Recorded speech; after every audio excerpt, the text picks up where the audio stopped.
Let all the thoughts of the day begin to fade, like clouds drifting by, leaving behind a clear, quiet sky. And in that sky, a single, gentle story begins to appear. A story not of kings or castles, but of the deep, silent earth. Tonight, we let go of all reflection. We simply allow. And as you allow your body to soften, and your mind to quiet, a story will begin to unfold. It's a story about survival, and about the deep, simple quiet that can be found even in the harshest of nights. Before we drift too far, if you feel a connection to this place, you're welcome to leave a quiet like or subscribe. Think of it not as a task, but as leaving a soft footprint in the sand before you continue your journey inward. And as you consider that, I wonder where you are, right now. In what city, at what time of night, feeling the comfort of a world our subject tonight could never imagine. Feel free to whisper it into the comments below. A little note of gratitude for the world you inhabit. And now, find that gentle darkness in your room, perhaps with a soft blanket pulled a little closer, as we begin our slow drift into tonight's tale. The sun is bleeding. It's a deep, bruised orange, and it's finally sinking behind the hard line of the distant hills. For you, this isn't a moment of beauty. It's a release. The great, cruel lie in the sky is finally closing, and its heat, which has been beating down on your back for hours that have no names, is finally beginning to fade. Your whole world is a field, a vast, furrowed landscape that looks like the humped back of some great, sleeping beast. This is the Lord's land, his domain, and your life is spent tending to its skin. You straighten up, slowly, very slowly. Every muscle in your lower back sings a song of misery. It's a familiar tune, one you've known since you were a child, when you were sent out to scare crows from these same fields. Your hands are curled into stiff claws from gripping the handle of your hoe. They don't quite feel like your own. You look down at them, seeing the dirt packed deep into the lines of your palms, under your cracked and broken fingernails. It's not just dirt. It's the soil of this place, the very substance of your world. You feel like you are made of it, and that one day you will simply crumble back into it. This is the end of the workday. The year is 1348, and the concept of a weekend, or a holiday, or an 8-hour day is a fantasy more distant than the moon. Your labor is measured by the sun. You rise with it, you toil under it, and you are released by it. The work itself is a rhythm of pure exhaustion. All day, you have been breaking up the heavy, clay-rich soil, preparing a small section for winter wheat. The ground fights back. Every swing of the hoe is a battle against the earth, which clings to itself, refusing to yield. You're not alone, of course. Dotted across the landscape are the other villagers, stooped figures moving in a slow, tired dance. No one speaks much. What is there to say? The field hears all complaints and dancers with silence. Your reward for this back-breaking performance. The grand prize of doing it all again tomorrow. This isn't even your field. It's part of your required labor. The work you owe the lord of the manor in exchange for the tiny strip of land you farm for yourself. Historians, in their comfortable chairs, still argue about the precise nature of the medieval peasant diet. Some suggest it was a constant state of near starvation, a desperate scramble for calories.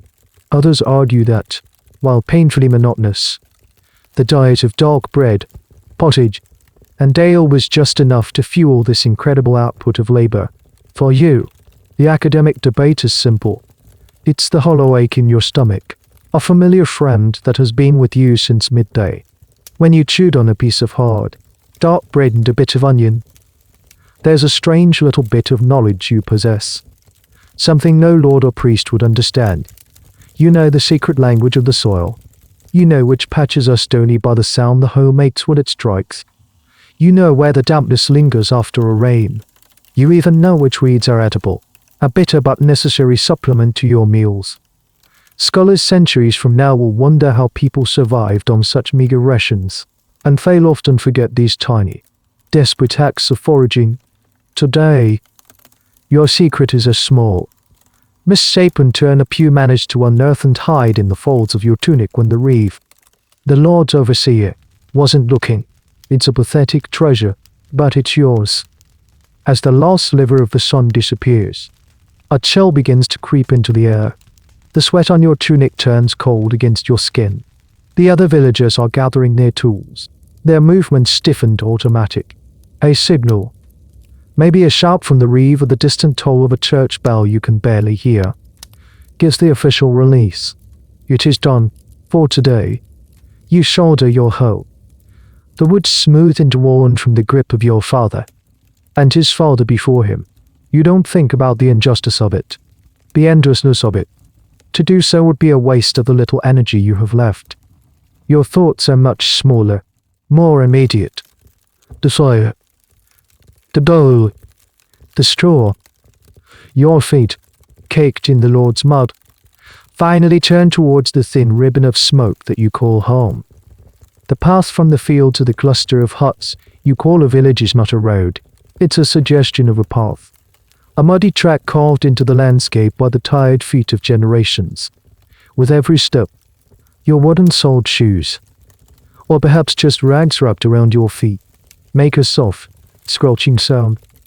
The air is thick with the smell of wood smoke, damp earth, and the nearby midden heap where the village throws its waste.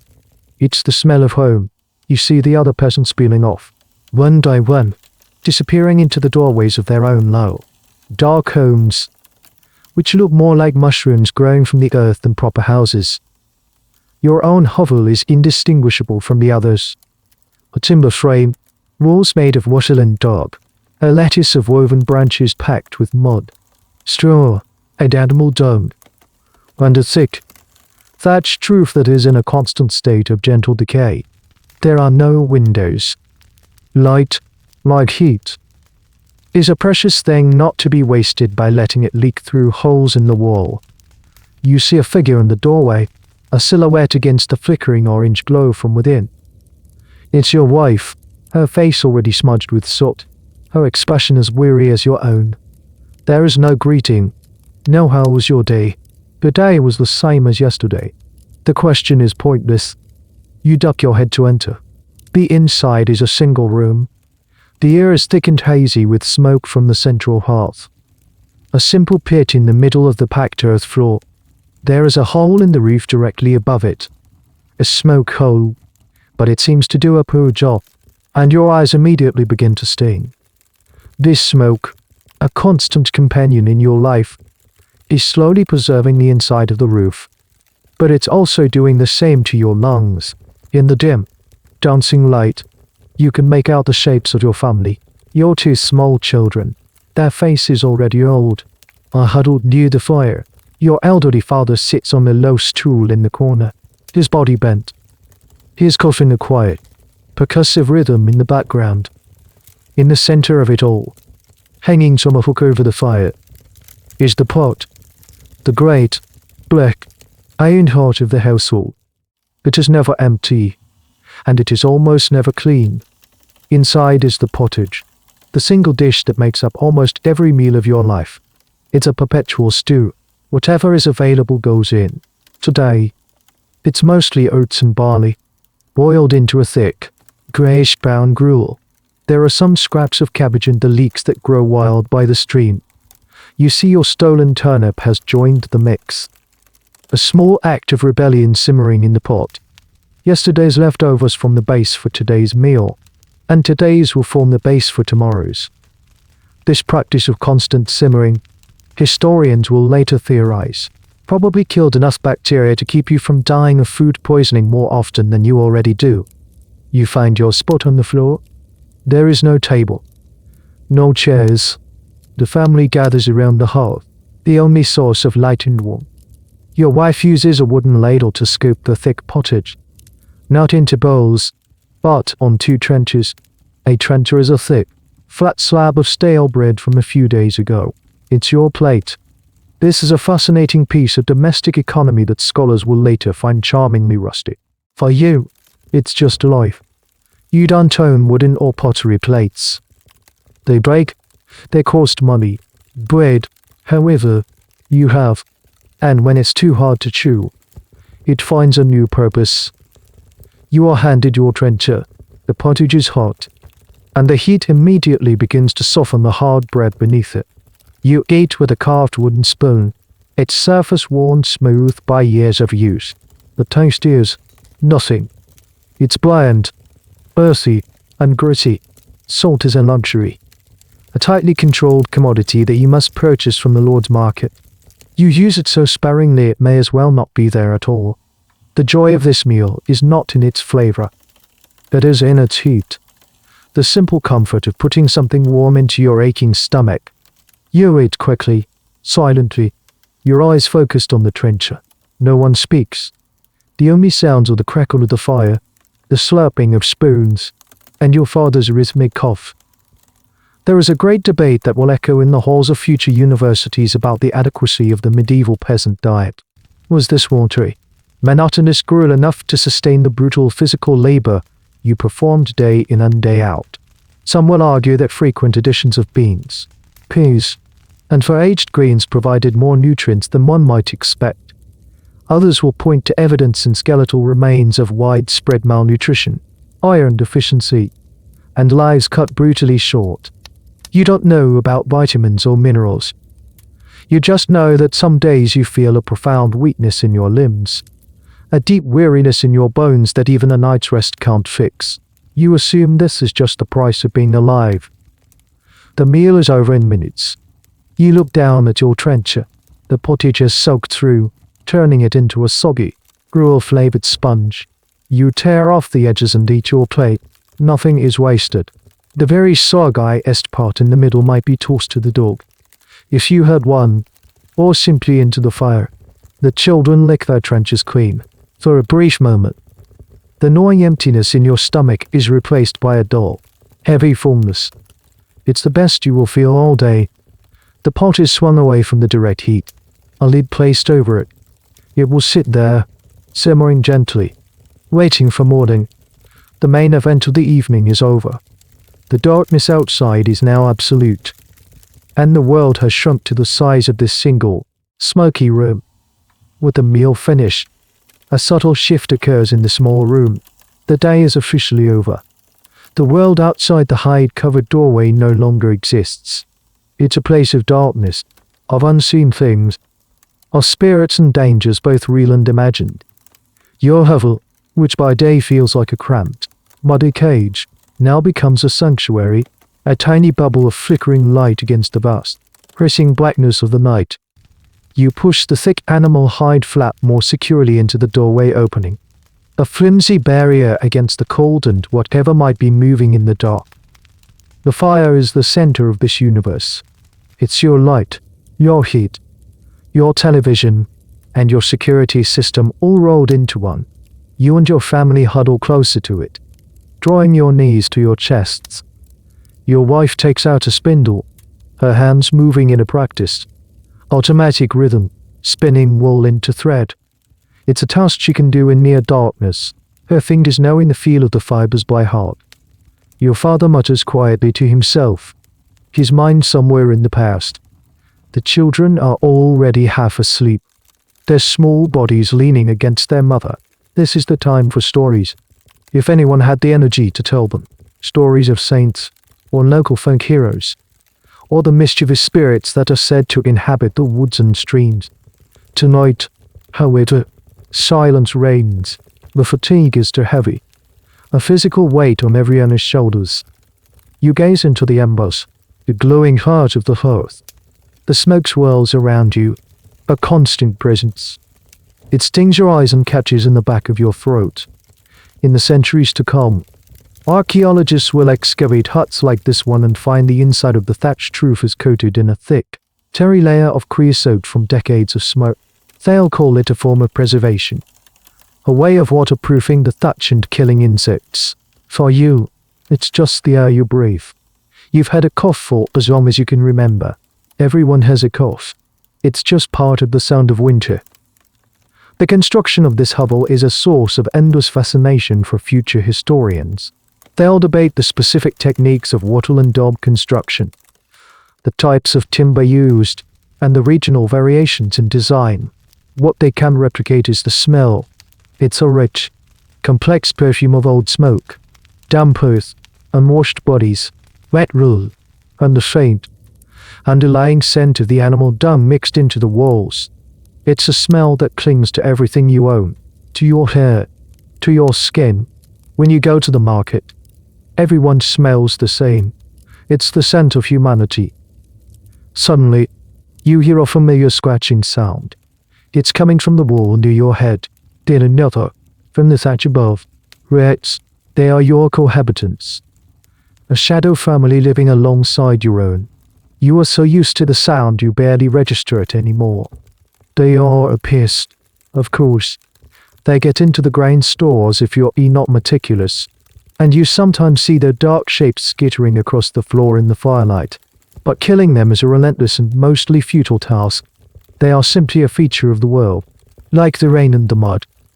An interesting and rather grim bit of trivia that will be lost to time is the sheer number of other creatures sharing this space with you. Beyond the rats and mice, your thatched roof is an entire ecosystem. It's home to spiders, beetles, and countless other insects. In the summer, birds might nest in it. It's a living roof, and it occasionally sheds its inhabitants onto the floor below. You've woken up with a spider on your face more than once. You simply brush it off and go back to sleep. There are bigger things to worry about. As the fire begins to die down, the shadows in the corners of the room grow deeper, more menacing. The single room transforms. The familiar shapes of a stool, the pile of peat for the fire, and a wooden chest where you keep your few valuables become monstrous and unfamiliar in the wavering light.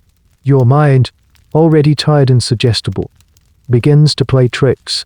Every gust of wind whistling through a crack in the daub sounds like a whisper. The rustle in the thatch could be a rat, or it could be a boggart, a mischievous household spirit your grandmother used to warn you about. The Christian faith is the bedrock of your world, preached every Sunday by the priest, but the older, darker beliefs still linger here, in the smoky corners of your home after dark. No one openly talks about them, but everyone feels them.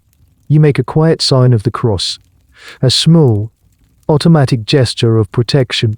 The night is long, and the fire is getting low. It's time to prepare for what passes as sleep. The signal to arrange yourselves for the night is unspoken. It's the dimming of the fire, the final flicker of the flames giving way to a deep, pulsing red glow from the embers. This is the most dangerous time for the fire to go out completely. The cold is a predator. And a dead hearth in the middle of a winter night can be a death sentence, especially for the very young or the very old. Your wife carefully banks the embers, covering them with a layer of ash. It's a delicate art, preserving the heat until morning without letting it flare up and set the whole hut ablaze. Hut fires are terrifyingly common, and the village has lost more than one family to a stray spark in the night. Now begins the nightly ritual of claiming your space. There are no bedrooms, no walls to create privacy. The single room is the kitchen, the living room, and the bedroom all at once. Your family, all 5 of you, will sleep here, on this very floor. The concept of personal space is a luxury you cannot even conceive of. Your life is lived in constant, unavoidable proximity to others. You know the sound of every person's breathing, their snores, their coughs, their quiet whimpers in the night. Your father has his designated spot. He shuffles over to the corner, near the wall, where a low wooden stool and a small pile of rags serve as his domain. Age has earned him this tiny privilege. He will sleep sitting up on the stool, his back against the wattle and daub, his body wrapped in a threadbare woolen blanket. For the rest of you, the floor is the bed. You, your wife, and the 2 children will share the same sleeping area. This isn't a choice born of affection, but of grim necessity, the greatest source of heat in this room, now that the fire is low, is each other. Body heat is a resource, and you pool it together to survive. Your wife directs the children to their spot, a patch of floor closest to the dying hearth. They curl up together, already asleep, their small limbs tangled. They are a single, breathing lump in the darkness. Your spot is next to them, on the other side of your wife. You will form the outer barrier, the shield against the cold draft that seems to creep in from the doorway. No matter how well you secure the hide flap, you kick at the packed earth floor, smoothing it out slightly, removing any small stones that might have been tracked in during the day. This simple patch of dirt, which you have claimed for the night, is the only piece of the world that is truly yours, and only for the next few hours. There will be a long and sometimes heated debate among future academics about the sleeping arrangements of the medieval peasant. Some will romanticize the idea of the family huddled together, a symbol of closeness and community. Others will take a more sanitary view, pointing out the incredible potential for the transmission of diseases and parasites in such close quarters. The truth, for you, is much simpler. It is about warmth. Cold is a constant, gnawing enemy. It seeps through the walls, through the roof, up from the very earth beneath you. Huddling together is not about love, it's about thermodynamics. You also have other, non-human, members of the household to consider. On the coldest nights, you might bring a prized animal inside, perhaps the family's pig, or a sick calf. This is a practice that will horrify future generations, who will imagine the filth and the smell. But the logic is, once again, brutally simple. An animal is a huge investment. It is your food, your wealth, your future. Letting it freeze to death outside is unthinkable. And, as a bonus, a large animal like a pig generates a tremendous amount of body heat. So tonight, the pig snores softly in the far corner, adding its own warmth and distinctive aroma to the room. It's a strange and little-known fact of peasant life. Your most valuable possession might also be your hot water bottle. You don't undress. To do so would be to invite the cold in. You sleep in the same sweat stiffened, dirt caked tunic you wore in the field. It's your only set of clothes. You might loosen the belt at your waist, but that's the only concession to comfort. Your clothes are your first layer of bedding. You lie down, not on the bare earth, but on the mattress you will share with your wife. It is not a mattress in any modern sense. It's a sack. Long, coarse sack sewn from rough sacking cloth, and it is waiting for its nightly filling. You reach for the mattress. It's a long, lumpy sack, greasy to the touch from years of use, and it lies flat and empty on the floor. Its formal name, were you to know it, is a palliasse. To you, it's just the bed sack. Filling it is the final chore of the day. In the corner of the hovel is a pile of straw. It's not fresh, golden straw from a recent harvest. That is far too valuable as animal feed. This is old straw, mixed with dried bracken, rushes, and whatever other dry foliage you've been able to collect. It's dusty and brittle and smells faintly of mold and mouse droppings. You and your wife begin to stuff the sack. Your hands, already calloused from farm work, are unbothered by the scratchy material. You push handfuls of the stuffing inside, trying to distribute it as evenly as possible. But it's a losing battle. It will inevitably clump and shift during the night, creating hills and valleys beneath you. The process stirs up a cloud of dust that hangs in the dim, red light from the embers, and you can feel the tickle in your nose and lungs. Each particle of dust is a tiny ghost of a past harvest, a memory of a summer's day. This simple act of stuffing a sack with straw is a focal point for a lot of historical misunderstanding. Centuries from now, people will imagine medieval beds as romantic, rustic things. They will picture cozy straw ticks and quaint cottages. The reality is far less charming. The straw is rarely, if ever, changed. It's a precious commodity. So you sleep on the same stuffing night after night, week after week.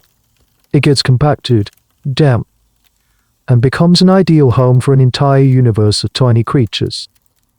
As you put the lumpy sack into a shape that vaguely resembles a mattress, you are not just preparing a place to rest, you are preparing a habitat. Living deep within the straw are fleas, lice, mites, and any number of other insects that you can't see but can definitely feel. They are your constant companions. The itching is a normal part of life, a background sensation that you've learned to ignore, much like the smoky air and the ache in your back. Historians who study medieval health and hygiene will speak of the ectoparanthus that plagued the population. You just call it the nightly itch. Once the sack is sufficiently plump, you lay it down in your designated sleeping space. It's not much. It raises you a few inches off the cold, damp earth, but that's all. There are no pillows. The very idea would be laughable. If you want to raise your head, you might use a log, a smooth stone, or simply bunch up a corner of the sack. Most often, you just use your own arm, tucked under your head, until it goes numb. You lie down on your side of the sack. The straw rustles and crackles under your weight. You can feel the lumps and hard stems poking through the coarse fabric. It's like lying on a bag of twigs. Your wife lies down next to you, and the two of you create a shared depression in the center of the palliasse. The children, already asleep near the hearth, have no such luxury. They are cooled directly on the packed earth, perhaps with a few loose rushes scattered beneath them for insulation. The idea that children require special comfort is a notion from a future you cannot imagine. Children, in your world, are simply small, not yet useful adults. They are expected to be as tough as everyone else.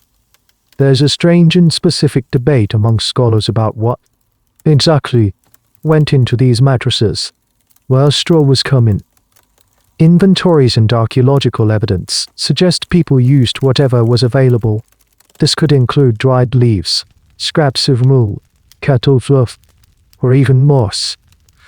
Some have even suggested that certain aromatic herbs might have been mixed in, not for comfort, but to try and repel some of the insects. It's a nice thought, but for you, the stuffing is simply whatever you could get that was dry and didn't have immediate value as food or fuel. The idea of using precious herbs to make your bed smell nice is a level of extravagance reserved for the lord in his castle. You shift your body, trying to find a position where a sharp piece of straw isn't digging into your hip bone. The mattress crackles with every movement. It's a sound as familiar as your own heartbeat. This is your bed, a sack of dusty, insect-infested straw, shared with your wife, on the dirt floor of a one-room hut. And as you settle into it, a strange sense of finality washes over you. The work is done, the meal is eaten, the bed is made. There is nothing left to do but surrender to the darkness and hope that the rustling you hear is just the straw and not something else. The cold is a physical presence in the room. It presses in from all sides. A silent, invisible weight, with the fire now just a dull, sleeping eye of red. The temperature inside the hovel is plummeting to match the temperature outside. The wattle and doubles, for all their earthy solidity, are poor insulators. The wind finds every tiny crack and flaw, whistling through with a low, mournful sound, carrying with it the deep, damp chill of the November night. This is the moment when the distinction between family members begins to blur. You are no longer 5 individuals and a pig. You are a single, collective organism seeking warmth. Your wife shuffles closer, her back pressing against yours. Her body is a welcome source of heat, as yours is to her. The children, in their sleep, have already wriggled into a tight ball, their arms and legs intertwined. This isn't about affection. It's an instinct for survival written into your bones. A litter of puppies does the same thing. You are a human litter, huddled together against the vast, indifferent cold. You pull a rough, scratchy blanket over yourselves. It's not a soft, comforting thing. It's a piece of homespun wool, woven by your wife on a simple loom. It's coarse and heavy, and it smells of lanolin, wood smoke, and dampness. It's also one of the most valuable things you own. Wool is wealth. The Lord should provide the fleece, but the endless labor of cleaning, carding, spinning, and weaving it into this single, precious rectangle of fabric is all yours. You share this one blanket between yourself, your wife, and the children. It doesn't quite cover all of you. Someone's feet are always sticking out, exposed to the biting air. Tonight, it's yours. You try to tuck them under the edge, but it just pulls the blanket off your wife's shoulder. You give up. Cold feet are a small price to pay for the shared warmth over the core of your bodies. In the far corner, the pig lets out a soft, contented grunt. It is, perhaps, the warmest creature in the hut. Its dense layer of fat is a far better insulator than your woolen tunic. The decision to bring it inside on a night this cold now seems like the wisest choice you've made all week. Some historians will later argue that the practice of keeping livestock in the home was a primary vector for disease, a hotbed of zoonotic transmission. They are almost certainly correct. Living in such close proximity to your animals means you share everything with them. Their warmth, their smell, and their germs. But the academic concern over pathogens is a luxury of a warm, well-fed future. Your concern is more immediate, freezing to death before the sun rises. The pig is a four-legged furnace, and its contribution to the room's thermal economy is undeniable. There's a little known detail about medieval wool that adds another layer to your sensory experience. The wool you're huddled under is incredibly greasy. Lanolin, the natural oil from a sheep's fleece, is a superb waterproofer. The process of completely scouring this grease from the wool is difficult and time-consuming. For the fine cloth destined for the nobility, it's a necessary step. But for your own rust blanket, leaving a good amount of the lanolin in makes it more durable and more resistant to the damp. It also gives it a very distinct, sheep-like odor that permeates the entire hovel. You don't even notice it. It's just the smell of your blanket. The collective body heat creates a small pocket of warmer air under the blanket, a microclimate of survival. It's a fragile thing, easily broken by a draft or someone shifting in their sleep. But for now, it's enough. You can feel the tension in your muscles begin to ease just a little. The shivering that had started to take hold in your limbs subsides. This is the simple, powerful calculus of the night. The day is for spending energy, for pouring your life force into the Lord's soil. The night is for conserving it, for hoarding every last calorie of heat, for making it to the morning. You listen to the sounds of this human blanket. Your wife's breathing is a slow, steady rhythm next to you. One of the children mutters something in their sleep, a fragment of a dream. Your father lets out a low, rumbling snore from his corner stool. The pig grunts again. These are the sounds of life. The audible proofs that you have all made it through another day.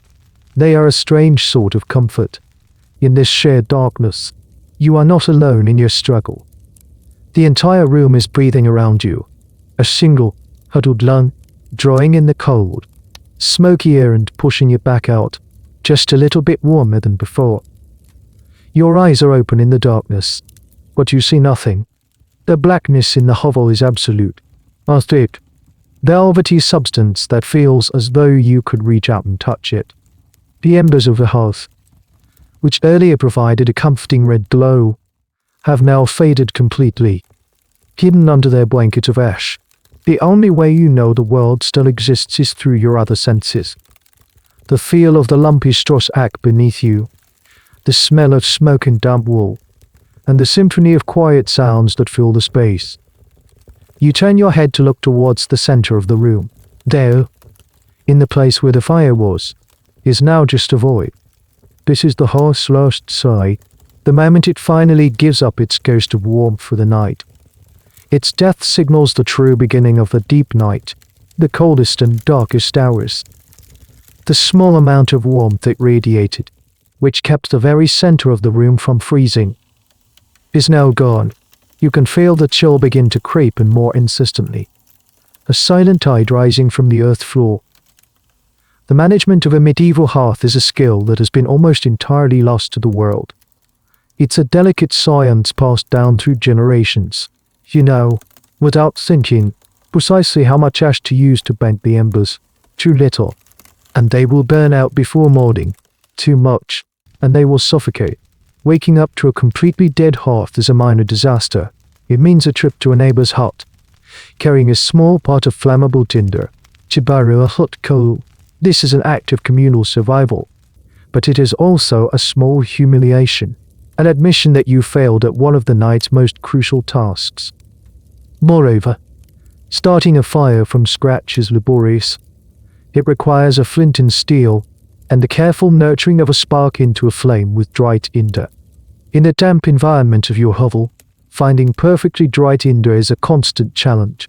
You keep a small pouch of it, dried moss, frayed scraps of linen, in the driest spot you can find, usually tucked into the thatch high above the hearth. But its supply is finite, so the preservation of the embers is not just a matter of convenience. It's a matter of conserving precious resources. Historians have long debated the efficiency and safety of these central, open hearths. Without a proper chimney, the smoke inhalation would have led to chronic respiratory diseases, a fact confirmed by skeletal analysis showing soot-blackened lungs. Yet, the design persisted for centuries. Why? The reasons are complex. A chimney is a sophisticated piece of masonry, far beyond the skills and resources of a village carpenter. But more importantly, the smoke served a purpose. As you've already felt, it cured the thatch and the smoked meats you might hang from the rafters. It was a trade-off. Breathable air for a waterproof roof and preserved food. In a world of harsh choices, this was a logical one. You lie there, listening to the silence that has replaced the fire's crackle. It's a heavy, oppressive silence, broken only by the sound of the wind outside. The night feels immense, and your small, dark hut feels like a fragile shell floating on a black, foamless ocean. It is in these moments, in the deep quiet, that thoughts begin to surface. During the day, your mind is occupied by the simple, brutal rhythm of your work. There is no time for contemplation. But here, in the dark, your mind is free to wander. You think about the harvest. Was it enough? You try to picture the small store of grain you have, the portion you are allowed to keep after the Lord takes his share. You visualize the dwindling pile of dried peas, the few strings of onions hanging from a rafter. You perform a constant, worried calculus in your head, rationing the food, month by month, until the first spring greens appear. It's a familiar, gnawing anxiety, a low hum of fear that never quite goes away. A strange, and perhaps apocryphal, story passed down through folklore speaks of the curfew. The word, which will one day mean a time to be off the streets, comes from an old phrase meaning cover the fire. A bell would ring in the evening, signaling the time for all households to bank their fires for the night, a measure to prevent the catastrophic spread of fire in tightly packed wooden towns and villages. Whether this was a universally enforced rule or just a sensible custom is a matter of local variation that scholars still discuss. For you, it's not a law, but a simple, unwritten rule of survival. The fire sleeps when the family sleeps. The last of the residual heat in the air has now vanished. You curl your body tighter, pulling your knees closer to your chest, trying to make yourself a smaller target for the cold. The hearth has given its last sigh. Then now the long, cold vigil of the night truly begins. You and your family are on your own, armed only with your scratchy blanket and the fading warmth of your own bodies. As your senses adjust to the deep, unwavering darkness, you become more attuned to the sounds within the hut. The night is far from silent. It is filled with a low, constant chorus of human and animal misery. A soundtrack of survival that is as familiar to you as the ache in your own joint. You try to shift your position on the lumpy straw sack, and the rustle sounds like a landslide in the stillness.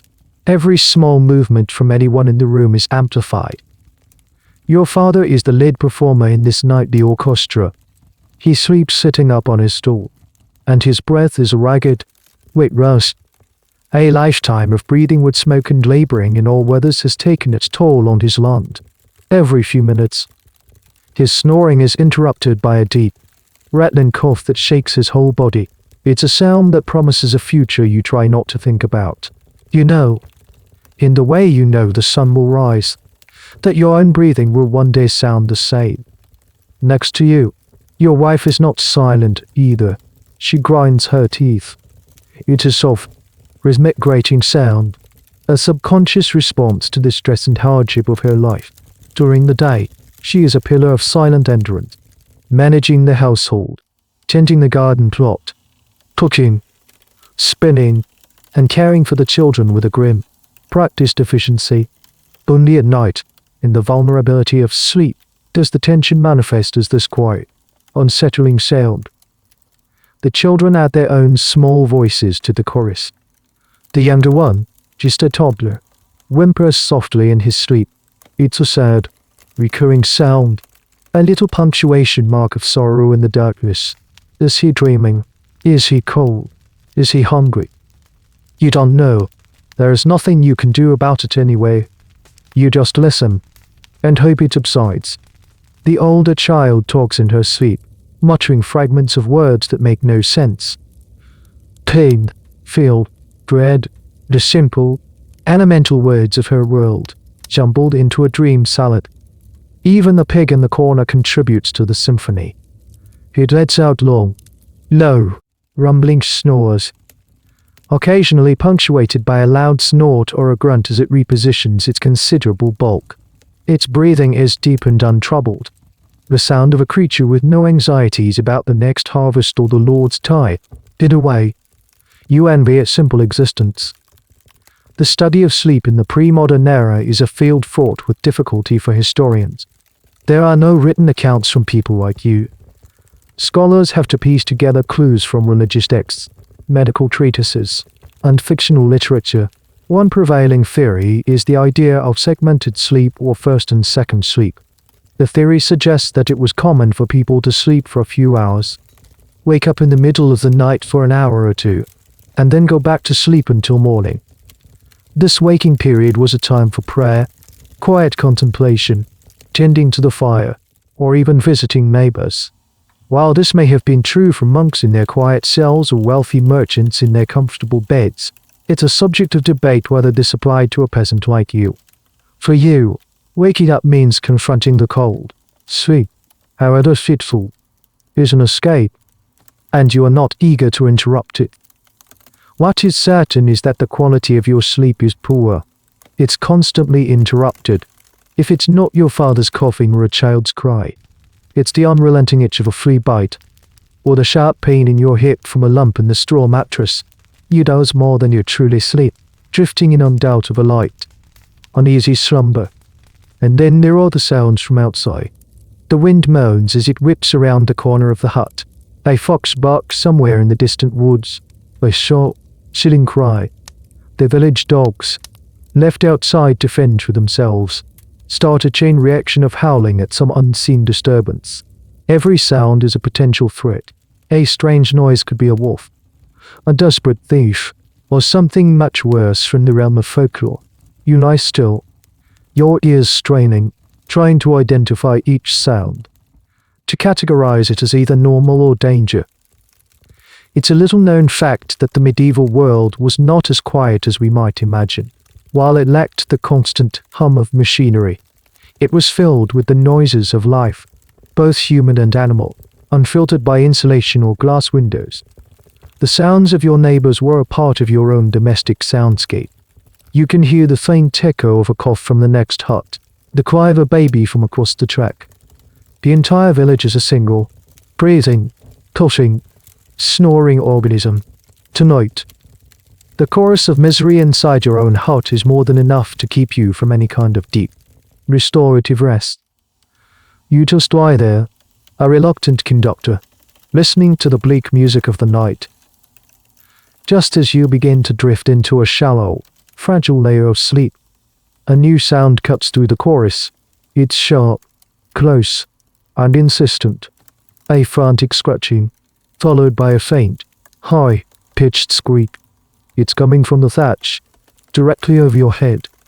You tense up, your brief moment of peace shattered. It's the rats again. Or, more accurately, it's the rats still. They are a constant, but sometimes their activity is more noticeable, more aggressive, and it serves as a stark reminder that your home is not truly your own.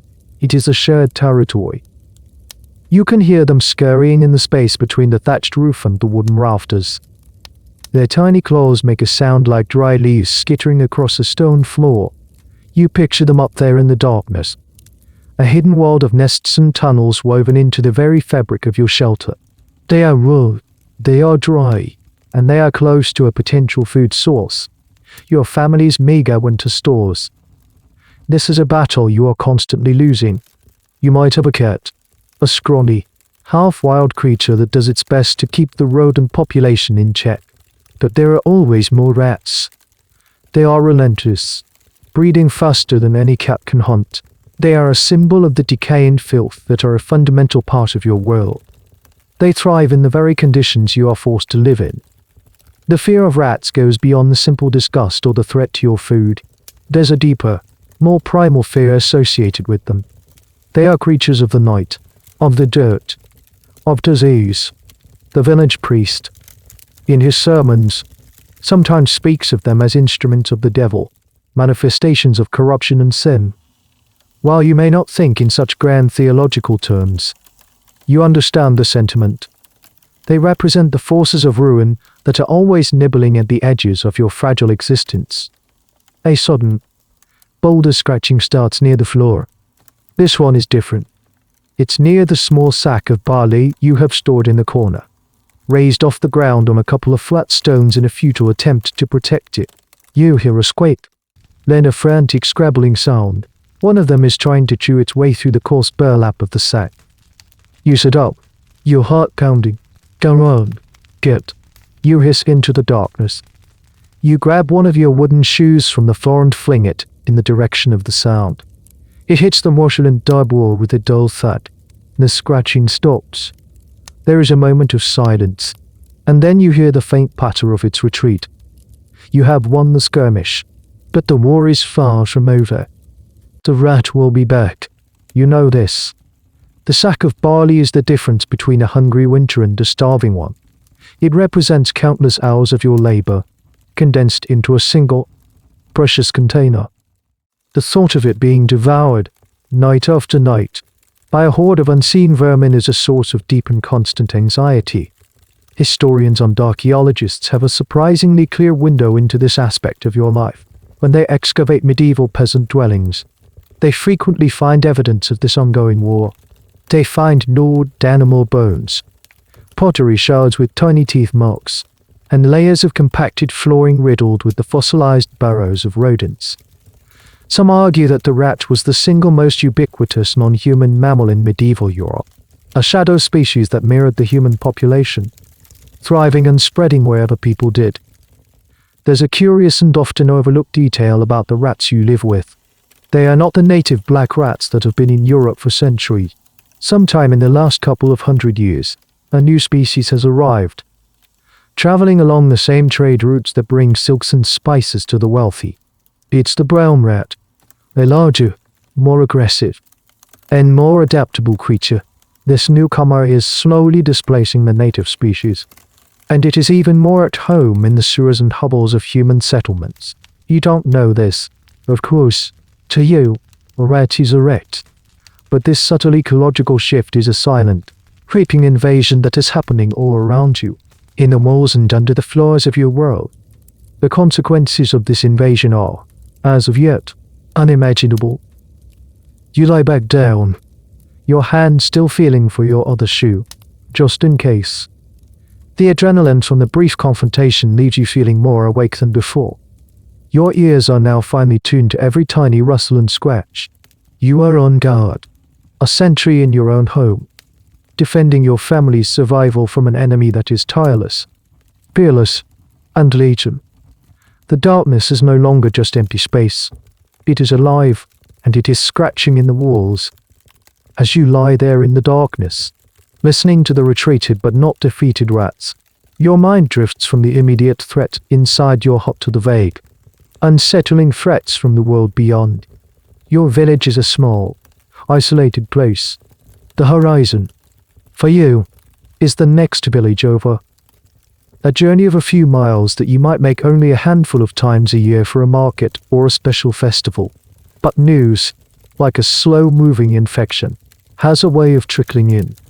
It comes in fragments, carried by traveling merchants, pilgrims, or the lordsmen. These stories are distorted by time and distance, passed from mouth to mouth until they become something between rumor and legend. And for the past year, the rumors have been strange and dark. They speak of a great sickness, a pestilence of unimaginable scale, that began somewhere in the distant east, a place so far away it might as well be the moon. You recall a conversation you overheard a few weeks ago at the market. A wool merchant, a man who travels to the port town on the coast, was speaking in a hushed, fearful tone. He described ships arriving with their entire crews dead, floating aimlessly in the harbor. He spoke of a sickness that started with a fever and aches, like any normal ague. But then strange, dark swellings would appear in the groin and armpits. He said these swellings, which he called buboes, would grow to the size of an apple, and that death would follow swiftly and with absolute certainty. You try to picture it, but the scale of it is impossible to comprehend. Death is a familiar neighbor. You see it all the time. Children are born and die before they are named. An infected cut can kill a strong man in a week. A bad winter can carry off the old and the weak. But this is something different. The merchant spoke of entire towns being wiped out, of bodies being piled in the streets because there was no one left to bury them. You push the thought away. It's too frightening, and it feels too distant. The port town is more than a week's journey from your village. It's part of a different world, a world of ships and foreigners and money. Such a strange, foreign disease could surely never reach your small, muddy corner of the kingdom. Your worries are more immediate, more tangible. The rat in the barley sack, the cough in your father's chest, the coming winter cold. And yet, the rumor lingers in your mind, a seed of dread planted in the fertile soil of the night. The priest has spoken of it. He calls it a punishment from God, a divine scourge sent to cleanse the world of its sins. He speaks of floods and famines and plagues as signs of the coming apocalypse, and he urges you all to pray and repent. You have prayed. You are always praying. But the idea that God's anger could be so vast, so indiscriminate, is a terrifying one. Historians, centuries from now, will call this the Black Death. They will identify the bacterium and trace its journey from the steppes of Asia across the Black Sea to the ports of Italy, and then, like a speeder bow, along the trade routes of Europe. They will map its relentless spread, village by village, city by city. They will debate the mortality rates, with some arguing it killed a third of Europe's population, while others will put the figure closer to half, or even more. In the year 1348, as you lie in your hut, you are on the very edge of that advancing wave. The great tsunami of death has made landfall, and the first, almost imperceptible ripples are just now reaching your ears. A curious and tragic detail of this historical moment is the role of the very creatures you were just fighting. The plague is carried by fleas, which live on rats. Dandeo, aggressive species of brown rat, which has been so successfully colonizing your world, is an excellent vehicle for these infected fleas. Your war against the rats is not just about protecting your grain. Unbeknownst to you, it is a war for your very life. Every rat you drive away, every nest you disrupt, is a small, ignorant act of self-preservation against a foe you cannot even see. You are a soldier in a biological war, and you don't even know it has been declared. You shiver, and it's not from the cold. The merchant's words echo in your mind. Dark swellings the size of an apple. You instinctively touch your own neck, the area under your arms. You feel nothing but your own skin, your own familiar aches. The fear is abstract, a ghost story told by a traveler. It cannot be real. It cannot happen here. You tell yourself this, over and over. A desperate prayer in the dark, but the seed of dread has taken root. The world outside your small village suddenly feels much larger, and much more dangerous. The brief surge of adrenaline from the rat and the chilling rumors from the port begins to fade, and what rushes in to replace it is a deeper, more profound awareness of your own body. It is an encyclopedia of pain. Lying still in the darkness, with no tasks to distract you, you can feel the day's labor settling into your bones, a bitter and familiar sediment. Your back is the first thing you notice. It's not a single, sharp pain, but a vast, sprawling ache that radiates from your spine. You've been bent over for more than 10 hours. Your body hinged at the waist, and now it feels as though your muscles have forgotten how to be straight. You try to shift your position on the straw, rolling from your side onto your back, but the movement sends a jolt of fire through your lower vertebrae. You let out a soft groan. There is no position that offers true relief. Then you become aware of your hands. They are still curled into the shape of the hose handle. A stiff, arthritic claw. You try to flex your fingers, to open your palms, but they protest, sending sharp, needle-like pains through your knuckles. Your joints are swollen, the skin around them thick and callous. In the dim light of day, you can see that they are the hands of an old man, though you are not yet 30 years old. Your feet are next. They throb with a dull, rhythmic pulse. Your wooden-soled shoes, or patinets, do little to cushion the impact of the hard, uneven ground. All day, your feet have been absorbing the shock of your labor, carrying your weight across the unforgiving earth.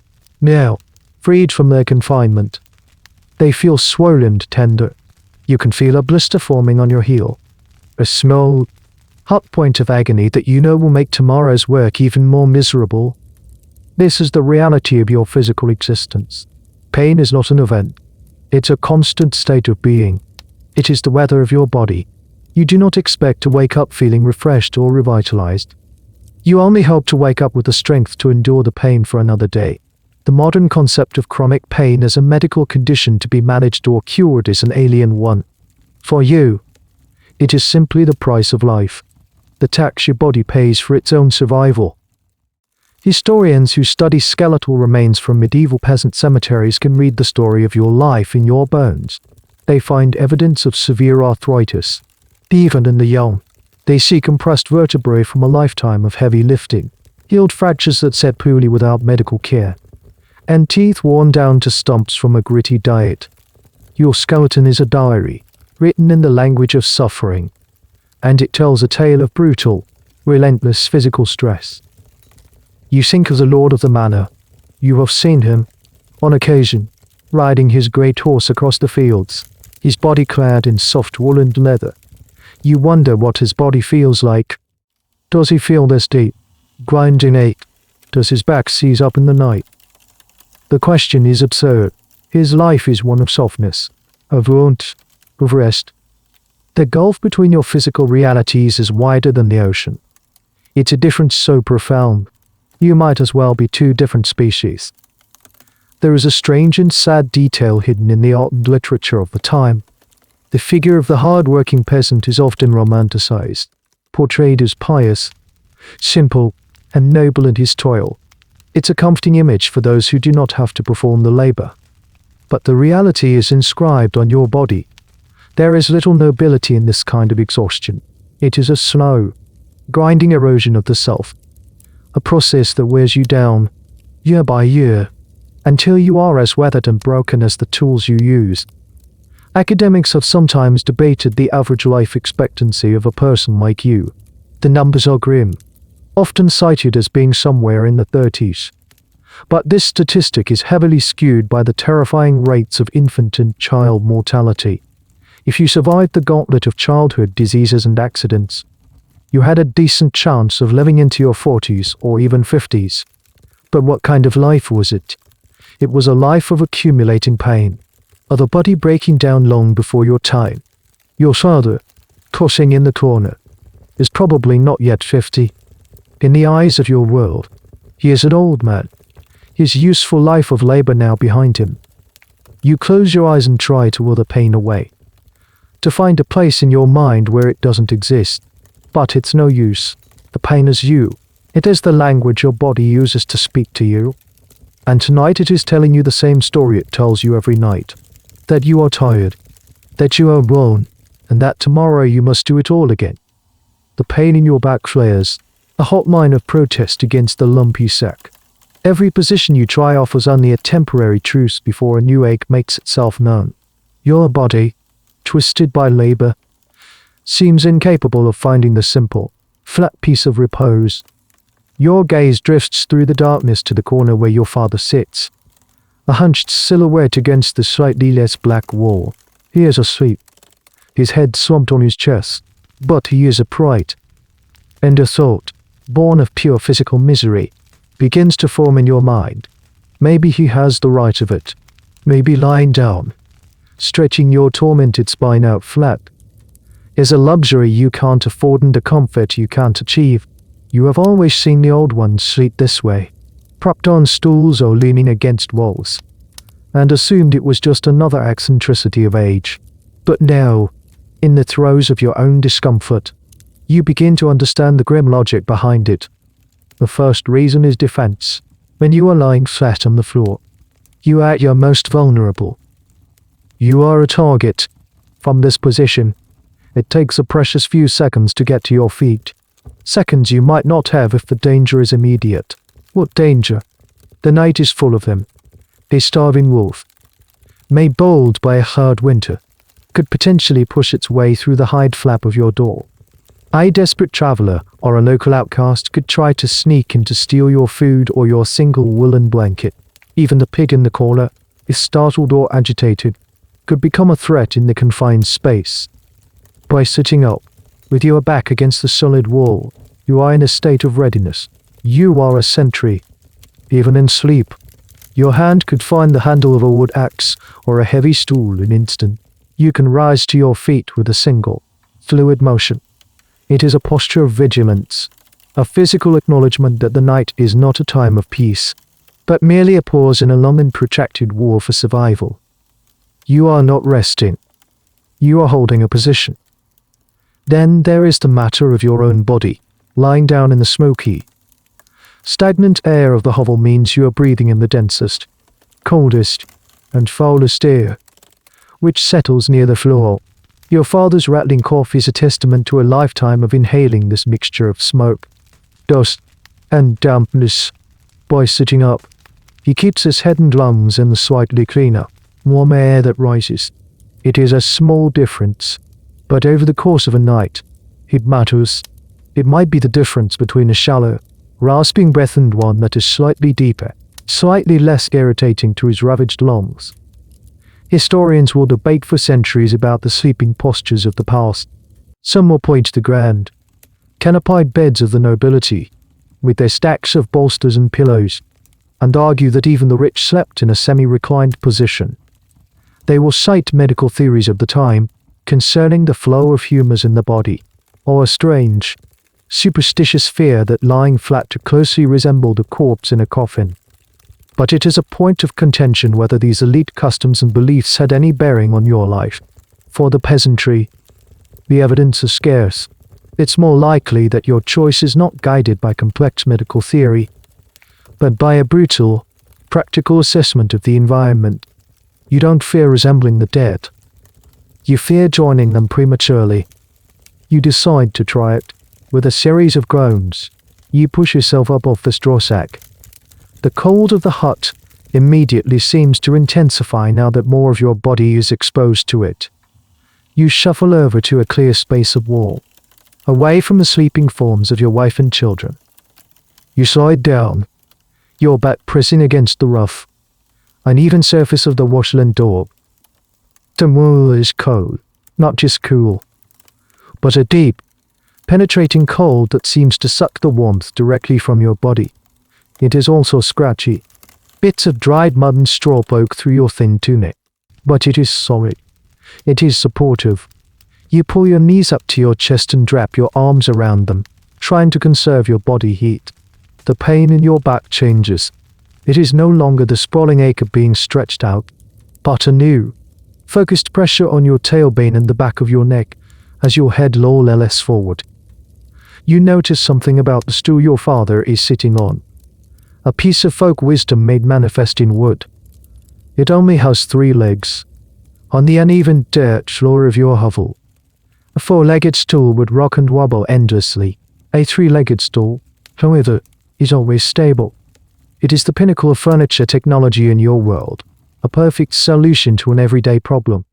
It is a small, quiet testament to the ingenuity born of necessity. You, however, do not have a second stool. The wall will have to do. You are not comfortable. Not in any way a person of the future would understand the word. But you are stable, you are vigilant, and your head is out of the worst of the smoke. It is a different kind of misery, and for now, that feels like a victory. Huddled against the cold, scratchy wall, your body finds a tense, uneasy equilibrium. Sleep does not come. Your mind, unburdened by the immediate struggle for physical comfort, is now free to wander into a different kind of torture. Hunger. The pottage you ate hours ago was a warm, heavy presence in your stomach, but its ability to satisfy was fleeting. Now, a familiar, hollow ache has returned. It is the dull, persistent background music of your life. Your thoughts drift from the simple reality of hunger to the fantastical world of food you will never taste. This is a dangerous game, a form of self-torment, but your mind plays it anyway.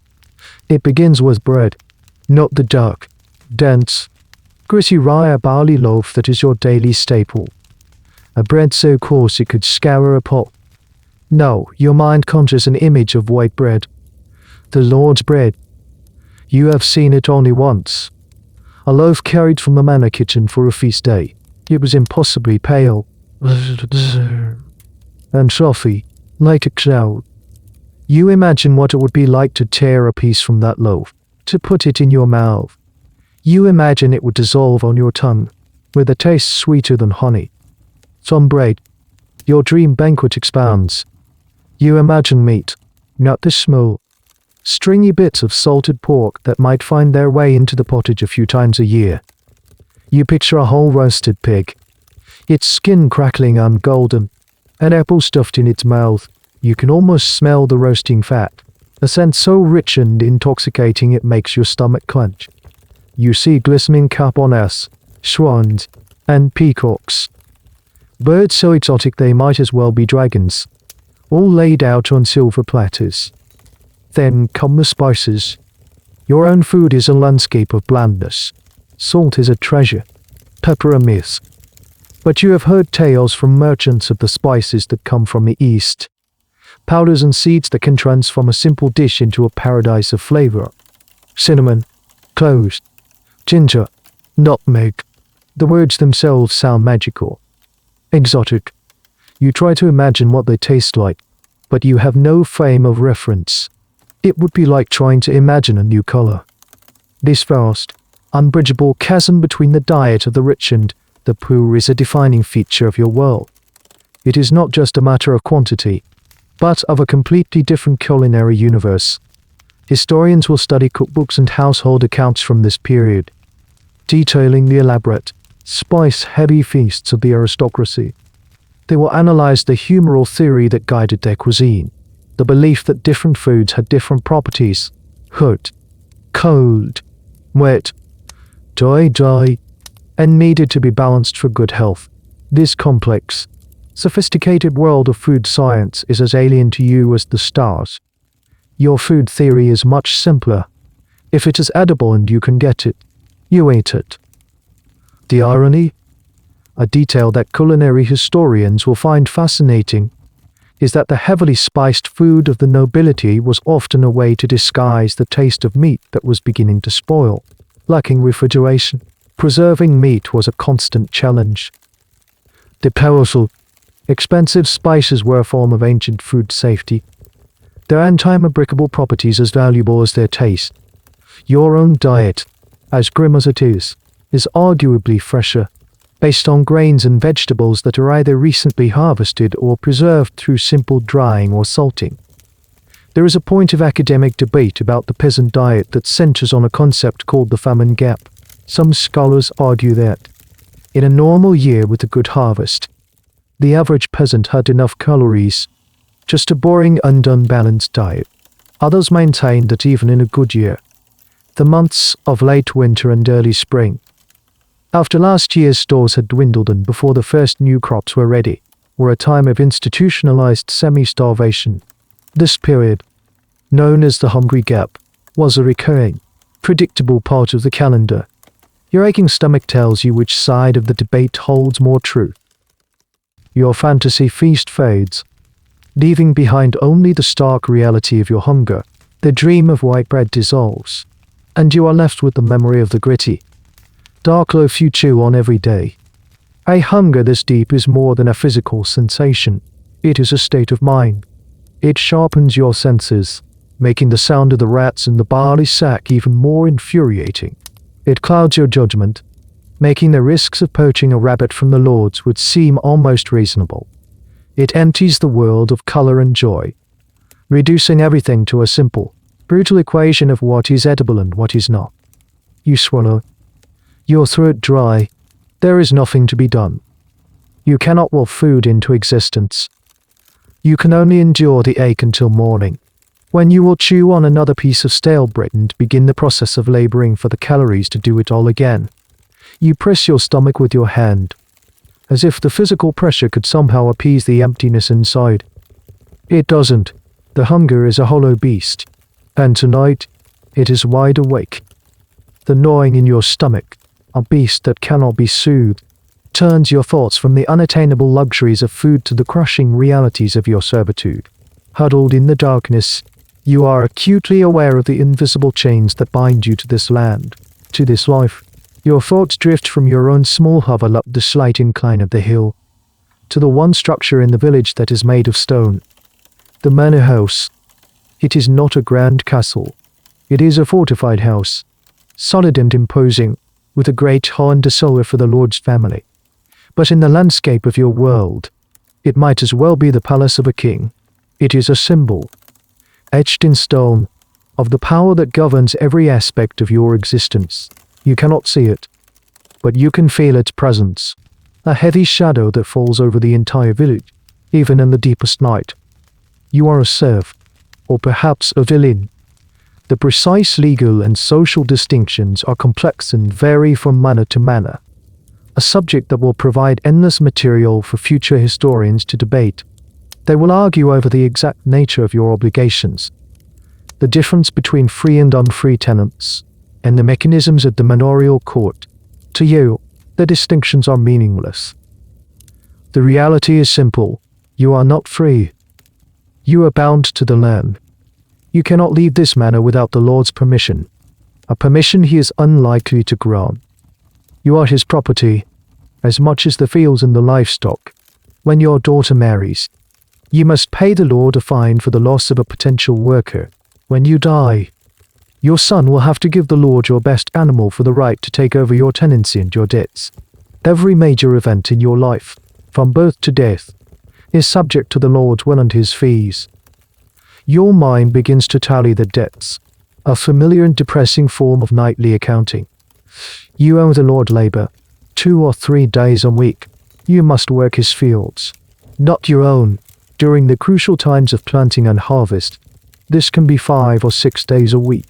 This is the labor you are performing today. You owe him a portion of your own harvest from the small strips of land you are allowed to farm for your family. You owe him a tithe, a tenth of your produce. To the church, which the Lord often controls, you must use the Lord's mill to grind your grain, and pay for the privilege. You must use his oven to bake your bread, and pay for that too. It is a system of extraction, designed with breathtaking efficiency to ensure that you will never get ahead. Any small surplus you might manage to produce is immediately siphoned off. You are kept in a state of perpetual poverty, always on the edge of subsistence, because a desperate and dependent workforce is a compliant one. A specific, infuriating memory surfaces. Last month, your pig dug up some roots in a small patch of woodland at the edge of the manor. For this crime, you were summoned to the manorial court, held in the great hall of the house you can now picture in your mind. The Lord's reeve accused you of allowing your animal to forage illegally. The Lord, sitting as the judge, fined you. You had to pay the fine in eggs, a precious source of protein for your family, now gone. The injustice of it still burns. The woods belong to the Lord. The pigs belong to you. But the rules are all his. There is a historical debate that swirls around this system. Was it pure exploitation, a brutal and efficient mechanism for the elite to extract wealth from the peasantry? Or was there a degree of reciprocity? In theory, the Lord offered you protection. His knights and soldiers would defend the manor from outside threats, like bandits or invading armies. He was supposed to provide justice in the manorial court and maintain a degree of order. Some historians argue that this feudal contract, while incredibly unequal, was a functioning social system that provided a measure of stability in a violent and chaotic world. From your position, huddled in the cold in the dark, the protection feels very abstract, and the exploitation feels very, very real. The only threat you face on a daily basis is hunger and exhaustion, and the Lord is the cause of it, not the solution. You don't think in terms of abstract concepts like justice or freedom. Your resentment is more personal, more focused. It is directed at the reeve, who watches you in the fields with his cold, calculating eyes. It is directed at the Lord himself, a man you barely know but whose whims dictate your entire existence. It is a dull, simmering anger, a fire banked with ash just like the one in your hearth. To let it flare up would be suicide. There are stories, whispers of peasants in other villages who rebelled, who refused their labor or attacked a reeve. The stories always end the same way, with the gallows tree on the hill. So you swallow your anger. You push it down into the same dark, hollow place where the hunger resides. It is just another burden to be carried. The manor house stands on its hill, solid and unmoving, a monument to the unchangeable order of your world. Your thoughts, soured by the injustice of your servitude, curdle into a different kind of fear, one that is deeper and more cosmic. The shadow of the manor house is earthly and oppressive, but it is nothing compared to the shadow of the parish church. Your resentment for the Lord is a quiet, hidden thing, but your fear of God is a vast, open landscape in your mind, meticulously cultivated by the words you hear every Sunday. You picture the priest, a man set apart from the rest of you, not by wealth, but by his literacy and his connection to the divine. He is often as poor as you are. His own small house, or presbytery, not much better than your hovel. But he holds a power that the Lord himself cannot claim. He is the gatekeeper to the afterlife. You recall his sermon from last Sunday. You were all standing in the small, cold, stone church, the only other non-wooden building in your world. There are no pews. You stand or kneel on the stone floor, which is strewn with rushes that are rarely changed and smell of damp and decay. The priest stood at the altar, his voice echoing in the small space, speaking in Latin, a language you do not understand. But then he would switch to the vernacular, to your own tongue, to deliver the sermon. And his words were always the same, fire and brimstone. He spoke of hell. He painted a picture of it with terrifying clarity, a place of eternal torment, of flames that consume but never extinguish, of demons with hooks and pincers. He described the punishments for every sin, each tailored to the transgression. The glutton would be forced to eat toads and snakes. The slothful would be thrown into pits of vipers. He spoke of the devil, a real and active presence in the world, constantly seeking to tempt you, to pull your soul down into the pit. And sin, it seems, is everywhere. To feel anger at the Lord is the sin of wrath. To dream of white bread is the sin of gluttony. To feel a moment of despair at your endless labor is the sin of sloth, a spiritual weariness that the church considers a grave danger. Your very nature, your every human impulse, seems to be a trap, a pathway to eternal damnation. Your life is a spiritual test. The priest says, God has placed you in your station, as a peasant, a laborer, to test your humanity, your obedience, and your capacity for suffering. To question this order, to resent your lot in life, is to question God himself. It is the sin of pride, the greatest sin of all, the one that cast Lucifer from heaven. Your suffering is not a sign of God's absence, but of his attention. He is watching you, weighing your soul every moment.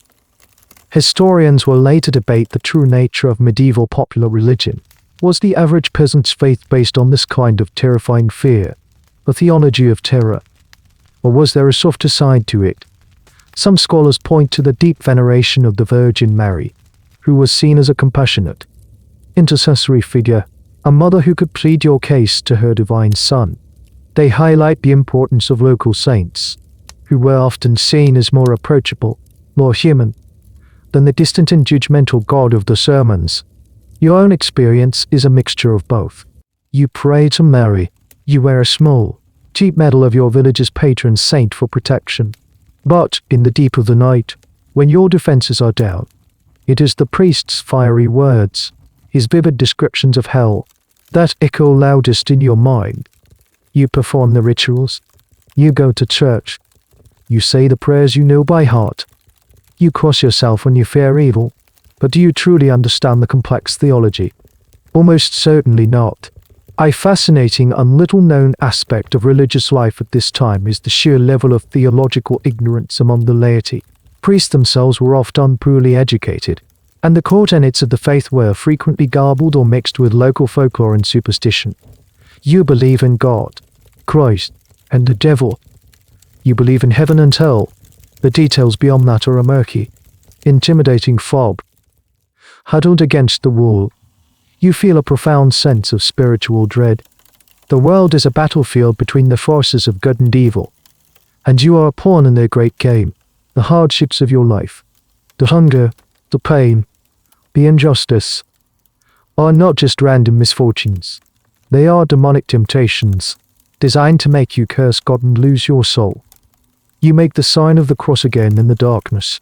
It's a small, desperate gesture, a shield against the vast, unseen forces that you have been taught to fear. The Lord of the Manor owns your body and your labor, but the Lord of Heaven, it seems, demands something even greater. Your unquestioning acceptance of the suffering He has ordained for you. The fear of damnation is a colder, deeper dread than any earthly chill. It is a cold that seeps into your very soul. The fear of God is a vast, abstract terror, a storm on a distant horizon. But then a new sound pierces the gloom, thinner and sharper than the others, and it brings a fear that is immediate, visceral, and terrifyingly close. It is a whimper. It comes from the small, huddled shape of your youngest child, sleeping near the hearth. It is not a loud cry, but a weak, fretful sound, full of a misery that a child so young shouldn't know. You remain frozen against the wall, but your wife stirs instantly on the straw sack. Her sleep is lighter than yours, tuned to this specific frequency. You hear her rustle, then the soft sound of her moving towards the children. The whimper continues, punctuated by a dry, shallow cough. In your world, a child's cry in the night is never just a cry. It is a potential death sentence.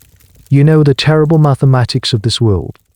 For every 5 children born into a life like yours, perhaps 2 or 3 will live to see their own wedding day. The first few years are the most perilous gauntlet. Teething can bring a fatal fever. A summer sickness can drain the life from their small bodies in a single day. A simple cold can turn into a rattling in the chest that slowly, inexorably, suffocates them. You have seen it happen to your neighbor's children. Perhaps you have already buried a child of your own. A tiny, swaddled bundle placed in the consecrated ground of the churchyard. Your wife reaches the child. You can't say what she is doing, but you can hear the soft murmuring of her voice, the ancient, universal language of comfort. You hear her patting the small butt. She is checking for fever, for the telltale heat that signals the body is fighting a battle it will likely lose. She is listening to the child's breath, trying to discern if it is merely a cough or the beginning of the end. This is the central question in a debate that will fascinate and trouble future historians. In a world where child mortality is so common, did parents love their children as fiercely as they will in the future? Some will argue that the constant presence of death forced parents to maintain an emotional distance, to not invest too much love in a vessel that was so fragile and likely to be broken. They will suggest that the high birth rate was a pragmatic response to the high death rate, an attempt to ensure at least a few offspring survive to work the land and care for you in your old age. From your position in the dark, feeling your heart clench with a cold, hard view, you know the truth. They are wrong. The love is not less. It is simply sharper, laced with a constant, metallic taste of terror. Every milestone, the first step, the first word, is not just a joy, but a temporary victory against the odds. The grief of losing a child is not dulled by its commonality. It is a wound that never heals, a ghost that sits with you by the fire on cold nights. The frequency of the breaking does not make the heart unbreakable. You listen. The whimpering begins to subside, soothed by your wife's presence. She is the keeper of the family's health. Her knowledge is not learned from books, but passed down from her mother, and her mother before that. It is a tapestry of herbal remedies, superstitions, and prayers. If the child's fever were to rise, she would know to make a poultice of yarrow or elderflower. She would murmur a charm against the evil eye while she did it, and you would both pray to Saint Nicholas, the patron saint of children. You don't know about germs, about bacteria or viruses. Your understanding of sickness is a model of different theories. You believe in the four humors: blood, phlegm, yellow bile, and black bile, and that illness is caused by an imbalance between them. You believe in miasma, the idea that disease is carried on bad air rising from swamps or rotting matter. And above all, you believe that sickness can be a punishment from God, a sign of his displeasure. Your methods of healing reflect this confusion. An herb to treat the body, a prayer to appease the soul, a charm to ward off the evil that travels on the night air. The child's breathing evens out, deepening into the realm of sleep. The immediate crisis has passed. Your wife does not return to the straw sack immediately. She remains there, a dark, still shape, watching over the children. She is a sentry, just as you are. You are guarding against the visible threats. The wolf, the thief. She is guarding against the invisible ones. The fever, the wasting sickness, the bad air that could steal a child in their sleep. You let out a breath you didn't realize you were holding. The hovel is quiet again, save for the familiar chorus of snores and coughs. But the quality of the silence has changed. It is heavier now, filled with the knowledge of how fragile the threads of your lives truly are. Just as the quiet settles back into your hovel, a new sound intrudes, one that chills you more than the wind or the rats. It comes from outside, but it is unnerving warm close. It's the sound of a cough, but it's not a normal cough, not the dry, smoky rasp of your father or the shallow bark of your child. This is a deep, wet, hacking sound, a wrenching, body-shaking noise that seems to tear its way out of a person's chest. It is followed by a groan of pure, animal pain. It's coming from your neighbor's hut, the hovel belonging to Thomas, the man who helps you with your plowing, whose wife sometimes shares a bit of milk with yours. His heart is less than 20 feet from your own. The sound is so clear, so horribly intimate. It's as if he were in the room with you. You have not seen Thomas in a few days. His wife said he had taken to his bed with a fever, a simple autumn ague, she had assured everyone, her eyes betraying the fear she tried to hide in her voice. But this cough, this is not the sound of a simple ague. This is something new, something violent. The cough comes again, a terrible, tearing paroxysm. You can hear his wife's voice, a muffled, panicked sound, trying to soothe him. You imagine the scene in their hut, a mirror of your own, but twisted into a nightmare. You picture Thomas on his own straw sack, his body slick with fever sweat, his wife trying to give him a sip of water, his children huddled in the corner, silent and terrified. The rumors you had pushed to the back of your mind, the whispers from the port town, the merchant's talk of dark swellings, come rushing back, no longer distant or abstract. The port is a week's journey away, but Thomas' hut is 20 feet away. The foreign, unbelievable horror is no longer foreign. It is here.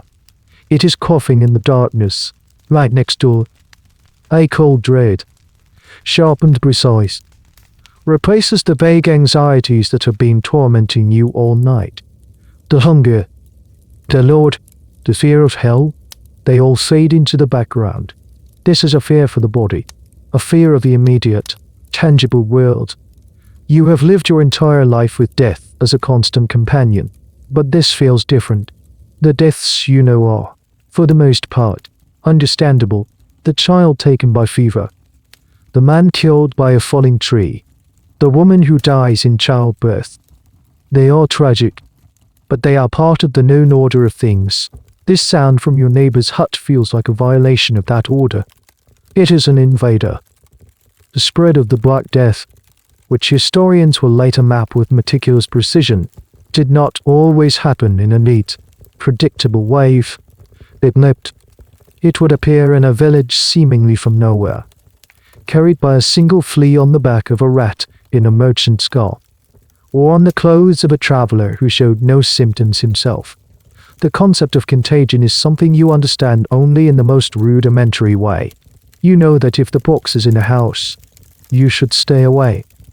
But the mechanism of transmission, the invisible agents of disease, is a complete mystery. It might as well be black magic. A great historical debate will rage for centuries about the psychological impact of the plague. Did it cause a complete breakdown of social bonds, as some contemporary chroniclers claimed, with parents abandoning their children and neighbors turning against each other in fear? Or did it, in some cases, foster a sense of communal solidarity and desperate piety? Your own reaction is a confused mixture of both. Your first instinct is an overwhelming urge for self-preservation. You want to stuff rags into the cracks of your walls, to block out the sound, to pretend it isn't happening.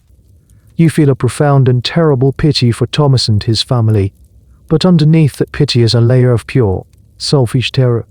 You are thinking of your own wife, your own children. And there is the chilling matter of what comes next. If Thomas dies, and the sound of that cough feels like a prophecy of death, what happens then? Who will take his body to the churchyard? Traditionally, this is the duty of neighbors. But to enter a house touched by this sickness, it is to invite the demon in. The priest says that a proper Christian burial is essential for the salvation of the soul. But what if the price of your neighbor's salvation is your own damnation on earth? You have never felt so alone, so helpless. You are trapped in your small, dark hut, listening to the death rattle of your world, a small, almost invisible detail of medieval village life as its interconnections. You rely on your neighbors for everything, for borrowing tools, for help during the harvest, for sharing news, for the simple comfort of shared existence. That interdependence, which is the very fabric of your society, has now become its greatest vulnerability. Every shred of community is now a potential vector for death. The call from next door is not just the sound of a man dying. It is the sound of your world beginning to unravel. The chilling sound from the neighboring hut seems to awaken 1,000 tiny demons against your own skin. You begin to itch. It starts on your leg. A sharp, insistent prickle, and then another on your neck, and a third in your hair. It's the familiar, maddening torment of your unseen bedfellows. The fleas and mice that share your clothes, your hair, and your straw-stuffed bed. Normally, the itching is just a part of the background noise of your life, a discomfort you have learned to endure with a stoic scratch. But tonight, in the wake of the horrifying cough and the returning fears of the pestilence, every itch feels sinister. Every tiny bite is a violation, a puncture in the fragile defense of your own skin. Your mind, already primed for fear, begins to race. You remember the merchant's tales from the port, but you cannot recall the details. How did he say the sickness spread? Was it the air, the water, or was it something else? You begin to scratch, not just to relieve the itch, but with a kind of frantic, desperate energy, as if you could claw the tiny creatures out of existence. Your fingernails, caked with the dirt of the fields, rake across your skin. You know it's a futile effort. For everyone you manage to crush between your thumbnails in the darkness, 100 more are waiting in the seams of your tunic in the depths of the Palias. Your body is a walking ecosystem. You are a host, a habitat for a thriving population of parasites. Lice live in the unwashed hair of everyone in your family.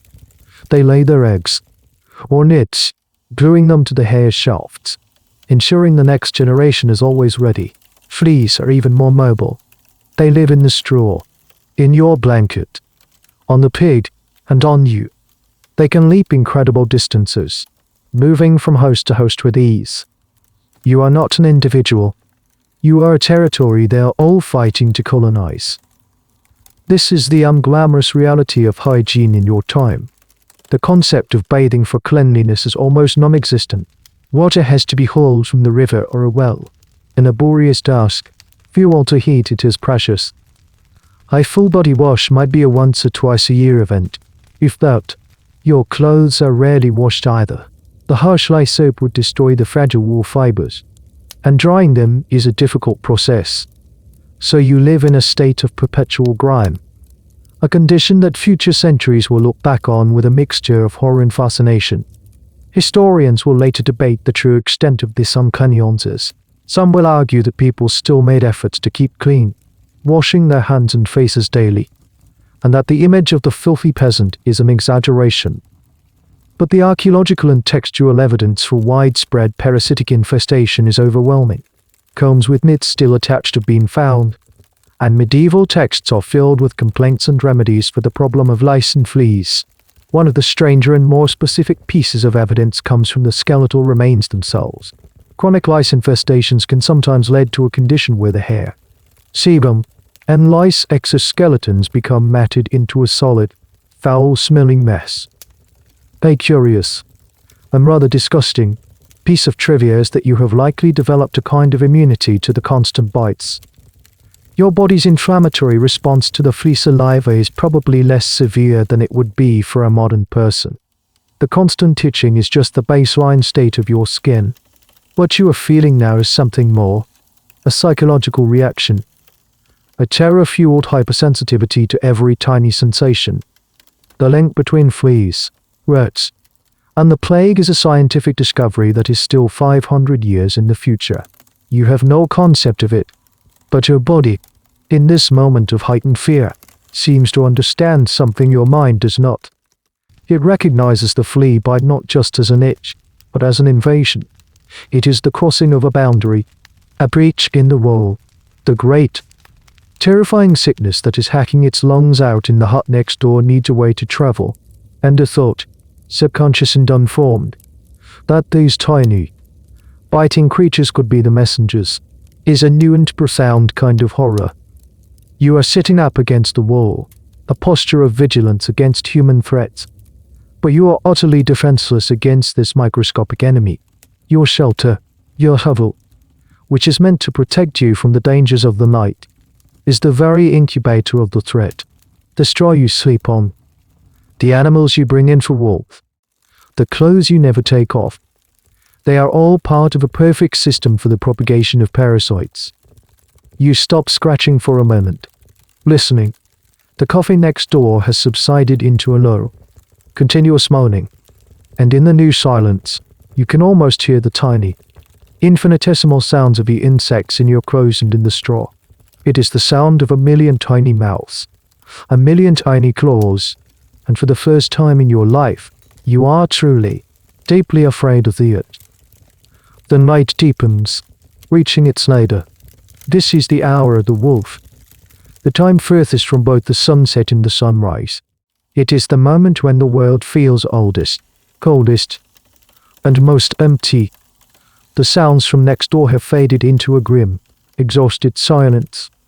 The chorus of sleep within your own hut has settled into its deepest, most rhythmic phase. The pig snores, your father rasps, the children breathe in shallow sighs. You alone are awake, utterly, terribly awake. You are sitting against the wall, a solitary statue in a tomb of slumber. The darkness is no longer just an absence of light. It has become a canvas, and your mind is painting its worst fears upon it. Every anxiety you have wrestled with tonight, the hunger, The Lord, the priest, the sickness, all converge in this profound, silent moment, coalescing into a single, overwhelming feeling of utter helplessness. There is nothing you can do. You cannot make the harvest grow faster. You cannot reason with the Lord's reeve.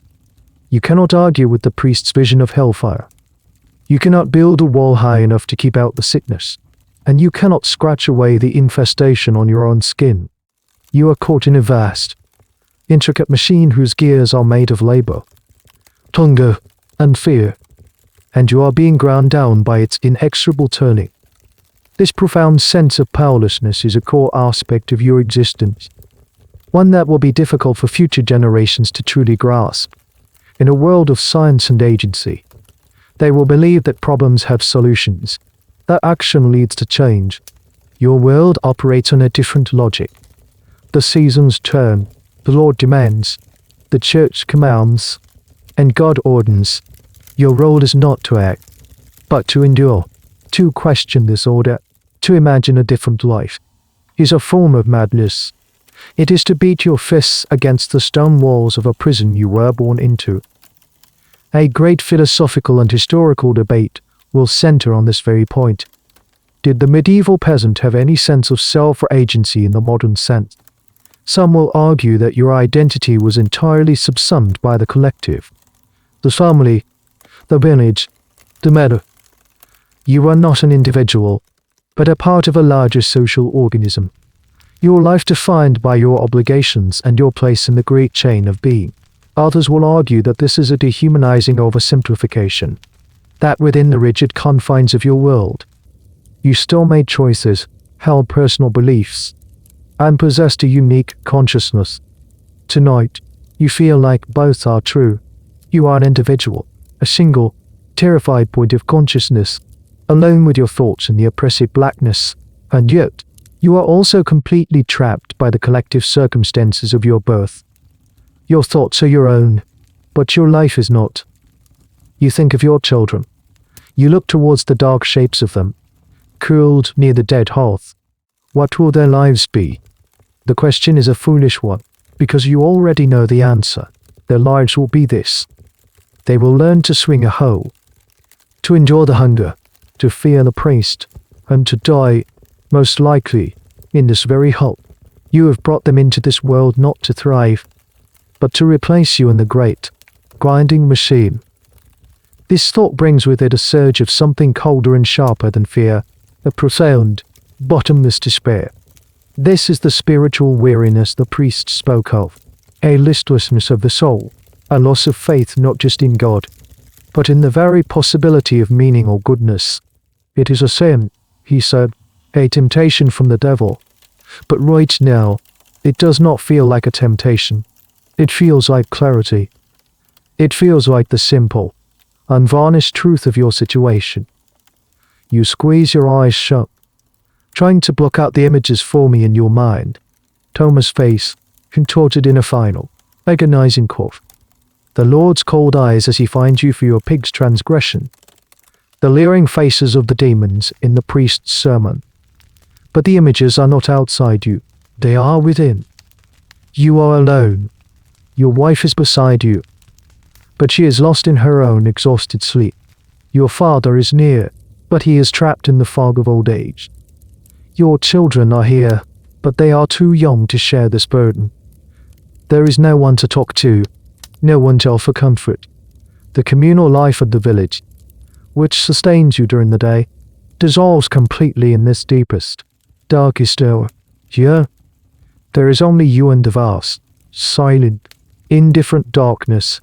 You have survived the day, but the night is a different kind of trial, a battle fought not with muscle and bone, but with the fragile substance of the human spirit, and you are not sure it is a battle you can win.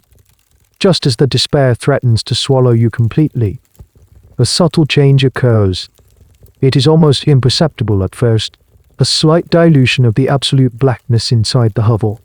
You open your eyes and look towards the roof.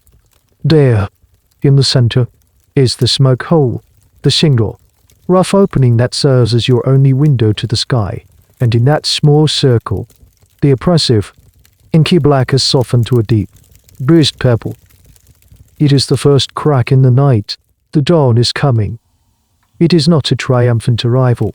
It is a slow, reluctant emergence, a fragile light filtering through the high, thin clouds of a late autumn morning.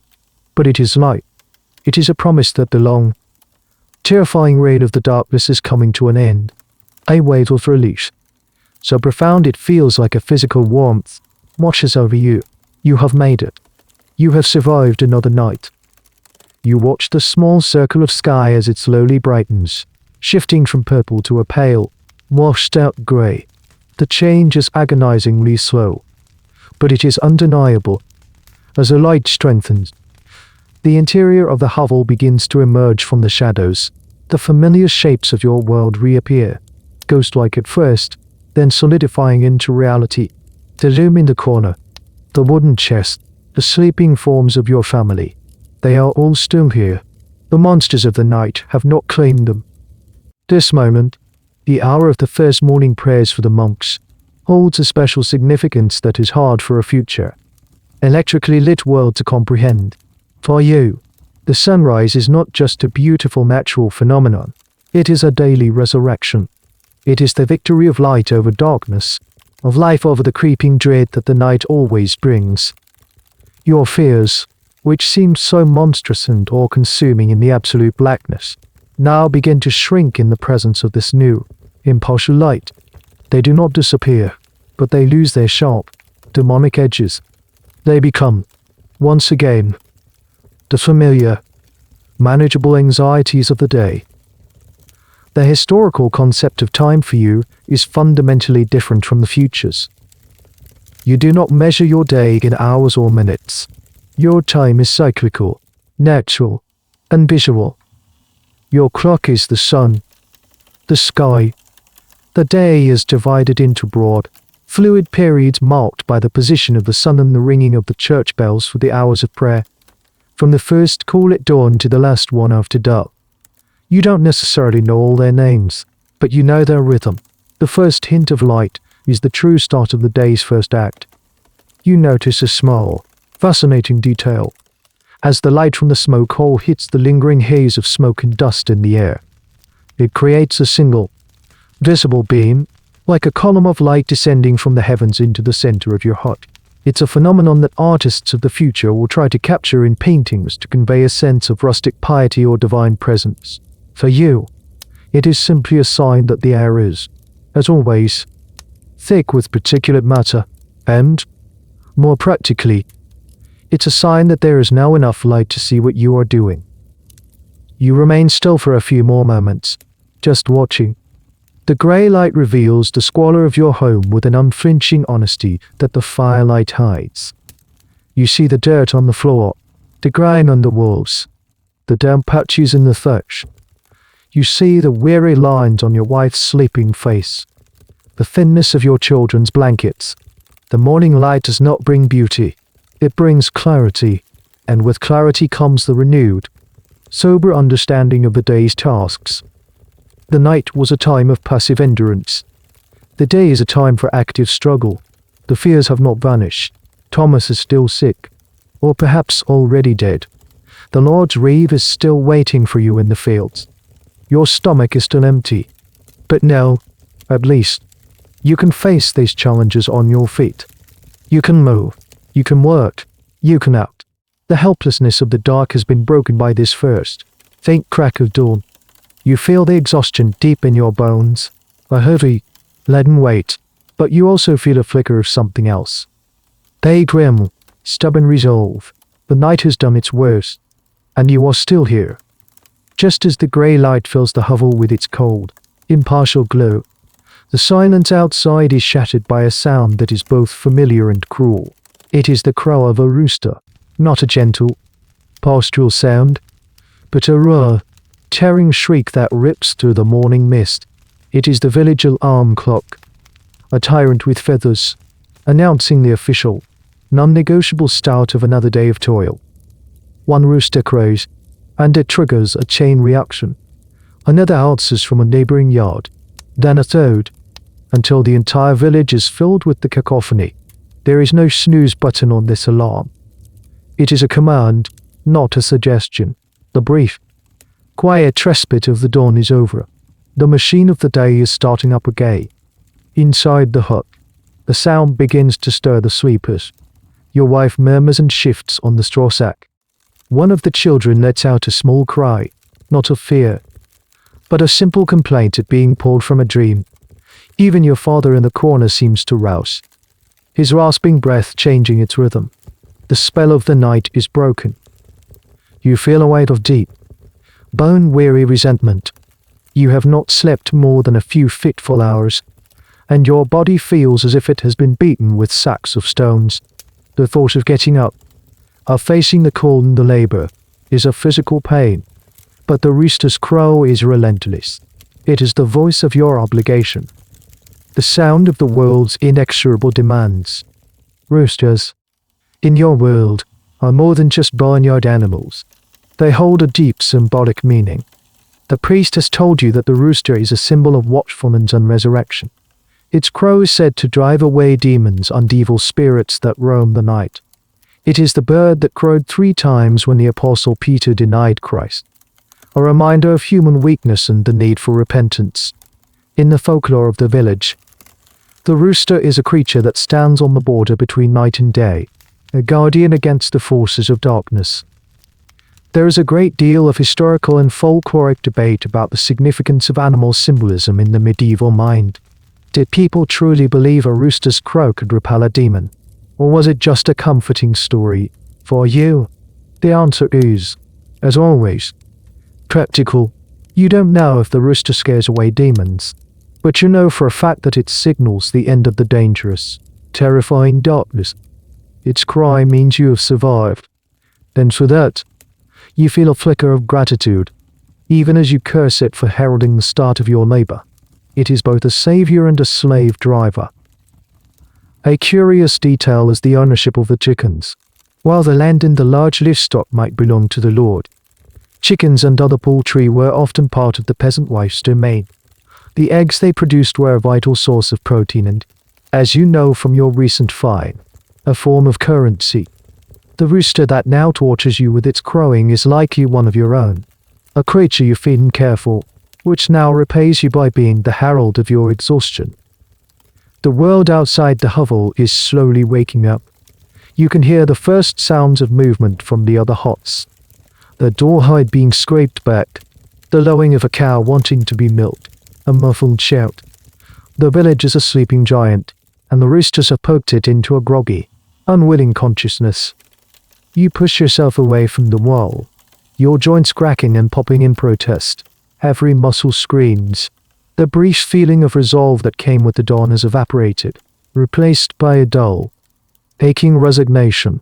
You look at your family, still lost in the last vestiges of sleep, and you feel a pang of something. Envy, perhaps, or a protective urge to let them rest for a few more moments. But you know it is impossible. The day has begun, and its demands are absolute.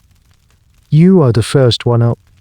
It is your duty as the head of the household to perform the day's first, and perhaps most crucial, ritual.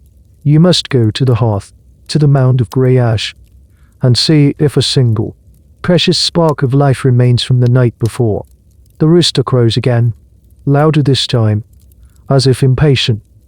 The cruelty of the sound is in its cheerfulness, its vibrant, energetic cry, a mockery of your own profound and soul-deep weariness.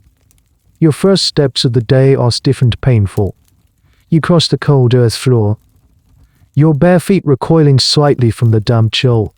Your destination is not the hearth, not yet.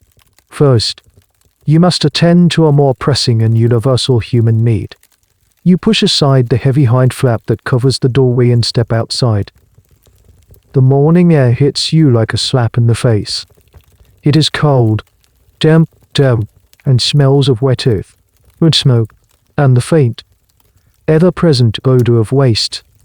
A thick, grey mist hangs over the village, clinging to the thatched roofs and shrouding the nearby trees in a soft, ethereal gloom.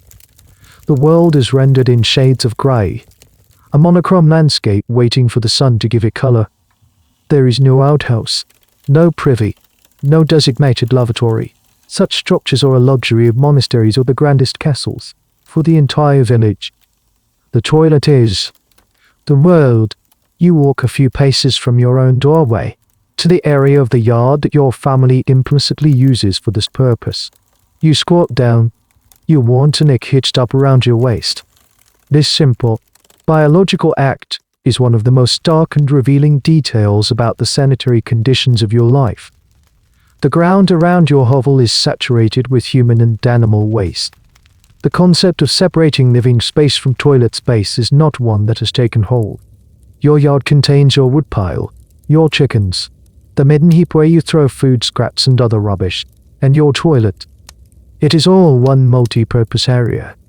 When it rains, and it rains often, this waste turns into a foul, muddy sleigh that you and your children walk through every day. It gets strapped back into the hovel on your feet and on the hooves of any animals you bring inside. It seeps into the ground, and quite possibly, into the nearby stream or well from which you draw your drinking water. Future historians, particularly those in the field of sanitation and public health, will look back on this period with a kind of horrified awe. They will identify this casual proximity to human waste as the primary engine of disease in the medieval world. It is the reason why dysentery, cholera, typhoid, and a host of other waterborne illnesses are rampant, and why they are particularly lethal to the young, the old, and the weak. They will debate whether people understood the connection between waste and sickness. The general consensus will be, not really. There was a general understanding that foul smells, or mere mess, were unhealthy, but the specific, microscopic link between contaminated water and a stomach illness was a mystery. You do what you need to do quickly. The cold is biting, and the feeling of vulnerability, squatting in the open, is acute, even in the dim morning light. You use a handful of leaves or a twist of straw to clean yourself, a rough and ready substitute for a technology that is more than 500 years in your future. As you stand up, you see the dark, hunched shape of another villager doing the same thing a few yards away. There is no embarrassment, no acknowledgement. This is a normal, mundane part of life. As unremarkable as breathing or sleeping, the concept of privacy, especially for bodily functions, is a social construct that your society has not yet built. A particularly pungent detail that is often lost in the grand sweep of history is the sheer, overwhelming smell of a medieval village, especially on a damp, still morning like this one. It's a rich, complex, and deeply unpleasant bouquet of odors, human and animal excrement, rotting garbage, stagnant water, and the ubiquitous wood smoke, all mingling into a single, signature perfume. You are so accustomed to it that you barely notice it. It is simply the smell of the world. But for a person from the future, the sensory assault would be immediate and overpowering. You pull the hide flat back and duck into your hovel once more. You have brought the chill of the morning in with you. Your feet are now coated in a thin layer of the cold, damp mud from your yard. You don't bother to wipe them. There is nothing to wipe them on, and the floor is already made of the same earth. The first ritual of the day is complete. It was a brief, unpleasant, but necessary journey. You have relieved your body, and in doing so, you have participated in the great, silent, and deeply unsanitary cycle that governs the health and survival of your entire community. Back inside the hovel, the air feels slightly warmer than the biting mist outside. Though it is still deeply cold, your family is beginning to stir in earnest now. Roused by the roosters and the chill, you let in through the doorway. Your wife is sitting up on the straw sack, her hair a tangled knot, her face puffy with a sleep that was not restful. The children are awake, whining softly. It is time to perform the day's first miracle, the resurrection of the fire. You approach the central hearth, a shallow pit of coal, grey ash in the center of the floor. Everything depends on what lies beneath this dead-looking surface. The success or failure of your wife's work last night in banking the embers will determine how the first hour of your day unfolds. You kneel down on the cold earth, your knees protesting. With your bare hands, you gently begin to push away the top layer of ash. It's a delicate process. You are like an archaeologist, carefully excavating the past, searching for a trace of yesterday's heat. The ash is fine and soft, and a small cloud of it puffs up into your face. You hold your breath. You dig deeper, towards the center, where the core of the fire would have been, and then you see it. A tiny, faint, miraculous pulse of red, no bigger than your thumbnail. A single, stubborn ember has survived the night. A wave of quiet, profound relief washes over you. You did not fail. You will not have to suffer the humiliation of begging a coal from a neighbor. You will not have to spend the next 20 minutes striking flint against steel in the damp air. This single ember is the seed of the new day's fire, but it is fragile. Now begins the careful process of nurturing it back to life. Your wife is already beside you, ready with a tinder. She holds out a small bundle of the driest material you possess, a bit of frayed linen cord, some dried moss, and the fluffy down from a thistle. It is your most precious kind of kindling, kept in a small clay pot in the warmest, driest part of the thatch. You carefully scoop the ember out of the ash with a flat stone and place it in the heart of the tinder bundle. Then, you begin to blow. Not a hard, forceful breath, which would extinguish the tiny spark, but a long, slow, steady stream of air, a gentle persuasion. You lower your head close to the hearth, your face just inches from the ash, and you blow. The smoke is thin and acrid, and it stings your eyes. This is a moment of intense focus, a kind of morning meditation. The entire family is watching, silent and still. The day cannot truly begin until there is fire. The fire means warmth against the morning chill. It means light in the dim hovel, and most importantly, it means the pottage can be reheated for the morning meal. For a few seconds, nothing happens. The ember seems to fade, and your heart sinks, but you persist, your breath steady. And then, a tiny wisp of smoke curls up from the tinder. A moment later, another. You blow again, a little stronger this time, and a small, hesitant orange flame flickers into existence. It is a magical, elemental moment. You have coaxed life from near death.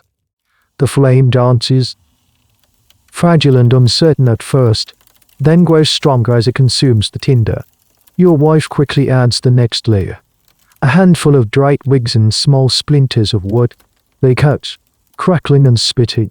The fire is alive. The history of fire making is, in many ways, the history of humanity. But the daily management of fire is a skill that has been almost completely forgotten. The ability to bank a fire to last through the night and then revive it from a single ember is a masterpiece of domestic science. Historians will debate the exact methods and materials used, from special tinderbox cess to various types of fungus like tinder fungus that were known to hold a spark for hours. But the core principle, the one you are practicing now, is universal. The careful preservation of a single, precious spark. A little known fact is the sheer amount of wood this single hearth consumes. Keeping the fire going all day and through the evening requires a constant supply of fuel. Gathering this wood is one of the endless, back-breaking tasks of your life. You are not allowed to cut down healthy trees in the Lord's forest. That is a crime punishable by whipping or worse. You are only allowed dest over rights, the right to gather fallen branches, twigs, and dead wood. This means you are in constant competition with your neighbors for a scarce resource, and you must spend hours foraging for every armload of fuel that you burn. With the fire now established and growing, a new energy enters the hovel. The light from the flames pushes back against the grey morning, casting warm, dancing shadows on the walls. The children huddle closer, stretching their hands towards the growing warmth. Your wife swings the iron pot back over the hearth to reheat the grey, lumpy pottage. The day has officially begun, born from a single spark and your own patient breath. with the fire reborn and casting its warm, welcome night through the hovel. The next ritual begins, the morning meal. It is a swift and joyless affair, a mirror image of the evening's repast, designed not for pleasure but for the simple, functional purpose of providing enough fuel to start the day's labor. Your wife takes the wooden ladle, dips it into the great iron pot where the pottage has been quietly simmering all night, and begins to serve. The pottage is thicker this morning, having cooked down overnight. It has a grayish, unappealing color, and the smell is the same bland, earthy scent of boiled grain, undrewed vegetables that permeate your entire existence. She does not scoop it onto trenchers of bread this time. Bread is too valuable to be used as a plate in the morning. Instead, she ladles the thick gruel into a single, large wooden bowl. This is the family bowl. You do not have individual plates or bowls for each person. Such a collection of dishware would be an unheard of luxury. Instead, you all eat from this one communal vessel, a practice that binds you together but also ensures that any sickness one of you carries is swiftly shared with all the others. The concept of germ theory is centuries away. The idea of sharing saliva as a vector for disease would be completely alien. Sharing a bowl is a sign of community, not a public health risk. You gather around the hearth, each armed with your own wooden spoon. You, as the head of the household, take the first spoonful, then your father, then your wife, then the children. It is a silent, established hierarchy, an unspoken rule of the household. The pottage is lukewarm and has the consistency of thick mud. You swallow it quickly, not savoring it. The goal is to get it from the bowl to your stomach as efficiently as possible. Along with the pottage, your wife hands each of you the main course of the breakfast, bread. She takes the loaf of dark rye bread from the wooden chest where it is kept protected from the rats. It is the same loaf from a few days ago, and it is now incredibly hard, almost petrified. She does not cut it with a knife. She places it on a stone and gives it a sharp rap with a wooden mallet, breaking off jagged chunks. This is your breakfast. A piece of bread so hard you have to gnaw at it like a dog on a bone. You dip the corner of your bread into the communal bowl of pottage, letting the thin gruel soak in and soften it just enough to make it chewable. The taste is sour and dense. The grain used to make it was poorly milled, and you can feel the grit of the millstone between your teeth. Your teeth, like those of most people you know, are worn down, fattened by a lifetime of chewing this coarse, gritty bread. Historians who have studied medieval diets and dental health have confirmed this reality through extensive analysis of skeletal remains. They find teeth that are heavily abraded, worn smooth from the stone-ground flour, and frequently abscessed due to the constant stress and lack of any dental care. The image of a peasant with a healthy, white smile is a pure fantasy. Your mouth is a landscape of dull, chronic pain. A curious and much debated topic among food historians is the role of ale in the peasant diet. For many, on wheat, no alcohol small beer was a breakfast staple, safer to drink than potentially contaminated water and providing a significant source of calories from the barley. Whether your family can afford this daily luxury depends on the season and the success of your last harvest. Perhaps today there is a small cask of it, and you each get a cup of the thin, sour liquid, or perhaps there is only water, scooped from the river, carrying its own invisible risks. The meal is over in less than 5 minutes. The bowl is scraped clean. Every last crumb of the hard bread is consumed. Nothing is wasted. The gnawing emptiness in your stomach is replaced, for a short while, by a dull, heavy feeling of subsistence. It is not the pleasant fullness of a satisfying meal. It is the feeling of a machine that has been refueled. The children are already restless, the small amount of energy from the food making them fidgety. Your father has retreated to his stool in the corner, his breakfast finished. Your wife begins the task of cleaning the single wooden bowl, wiping it out with a handful of straw. There is no lingering around the breakfast table. There is no table. The moment the meal is done, the day's work begins. You stand up, your body still stiff and aching, and reach for the worn, familiar handle of your hoe. The sun is now fully risen, and the Lord's field is waiting. You stand in the doorway of your hovel, your hoe resting on your shoulder. The morning mist is beginning to burn off, revealing a sky the color of a pale, washed stone. The world is coming alive with the familiar sounds of a village at work. The rhythmic clang of the blacksmith's hammer, the lowing of cattle being led to pasture, the distant shouts of men coordinating their efforts in the fields. It is all exactly the same as it was yesterday. And yet, it is different. You look over at Thomas' hut. There is no smoke rising from its smoke hole. The hide flap is down, and there is a profound and unnerving stillness about the place. No sounds of coughing, no voices, no movement at all. The silence is louder and more terrifying than the hacking you heard in the night. You know, with a certainty that needs no confirmation, that Thomas is dead. The sickness has a name now, or face. It is the face of your neighbor.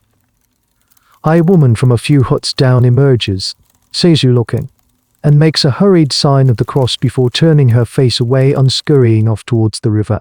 The fear is palpable. It hangs in the air, thicker than the morning mist.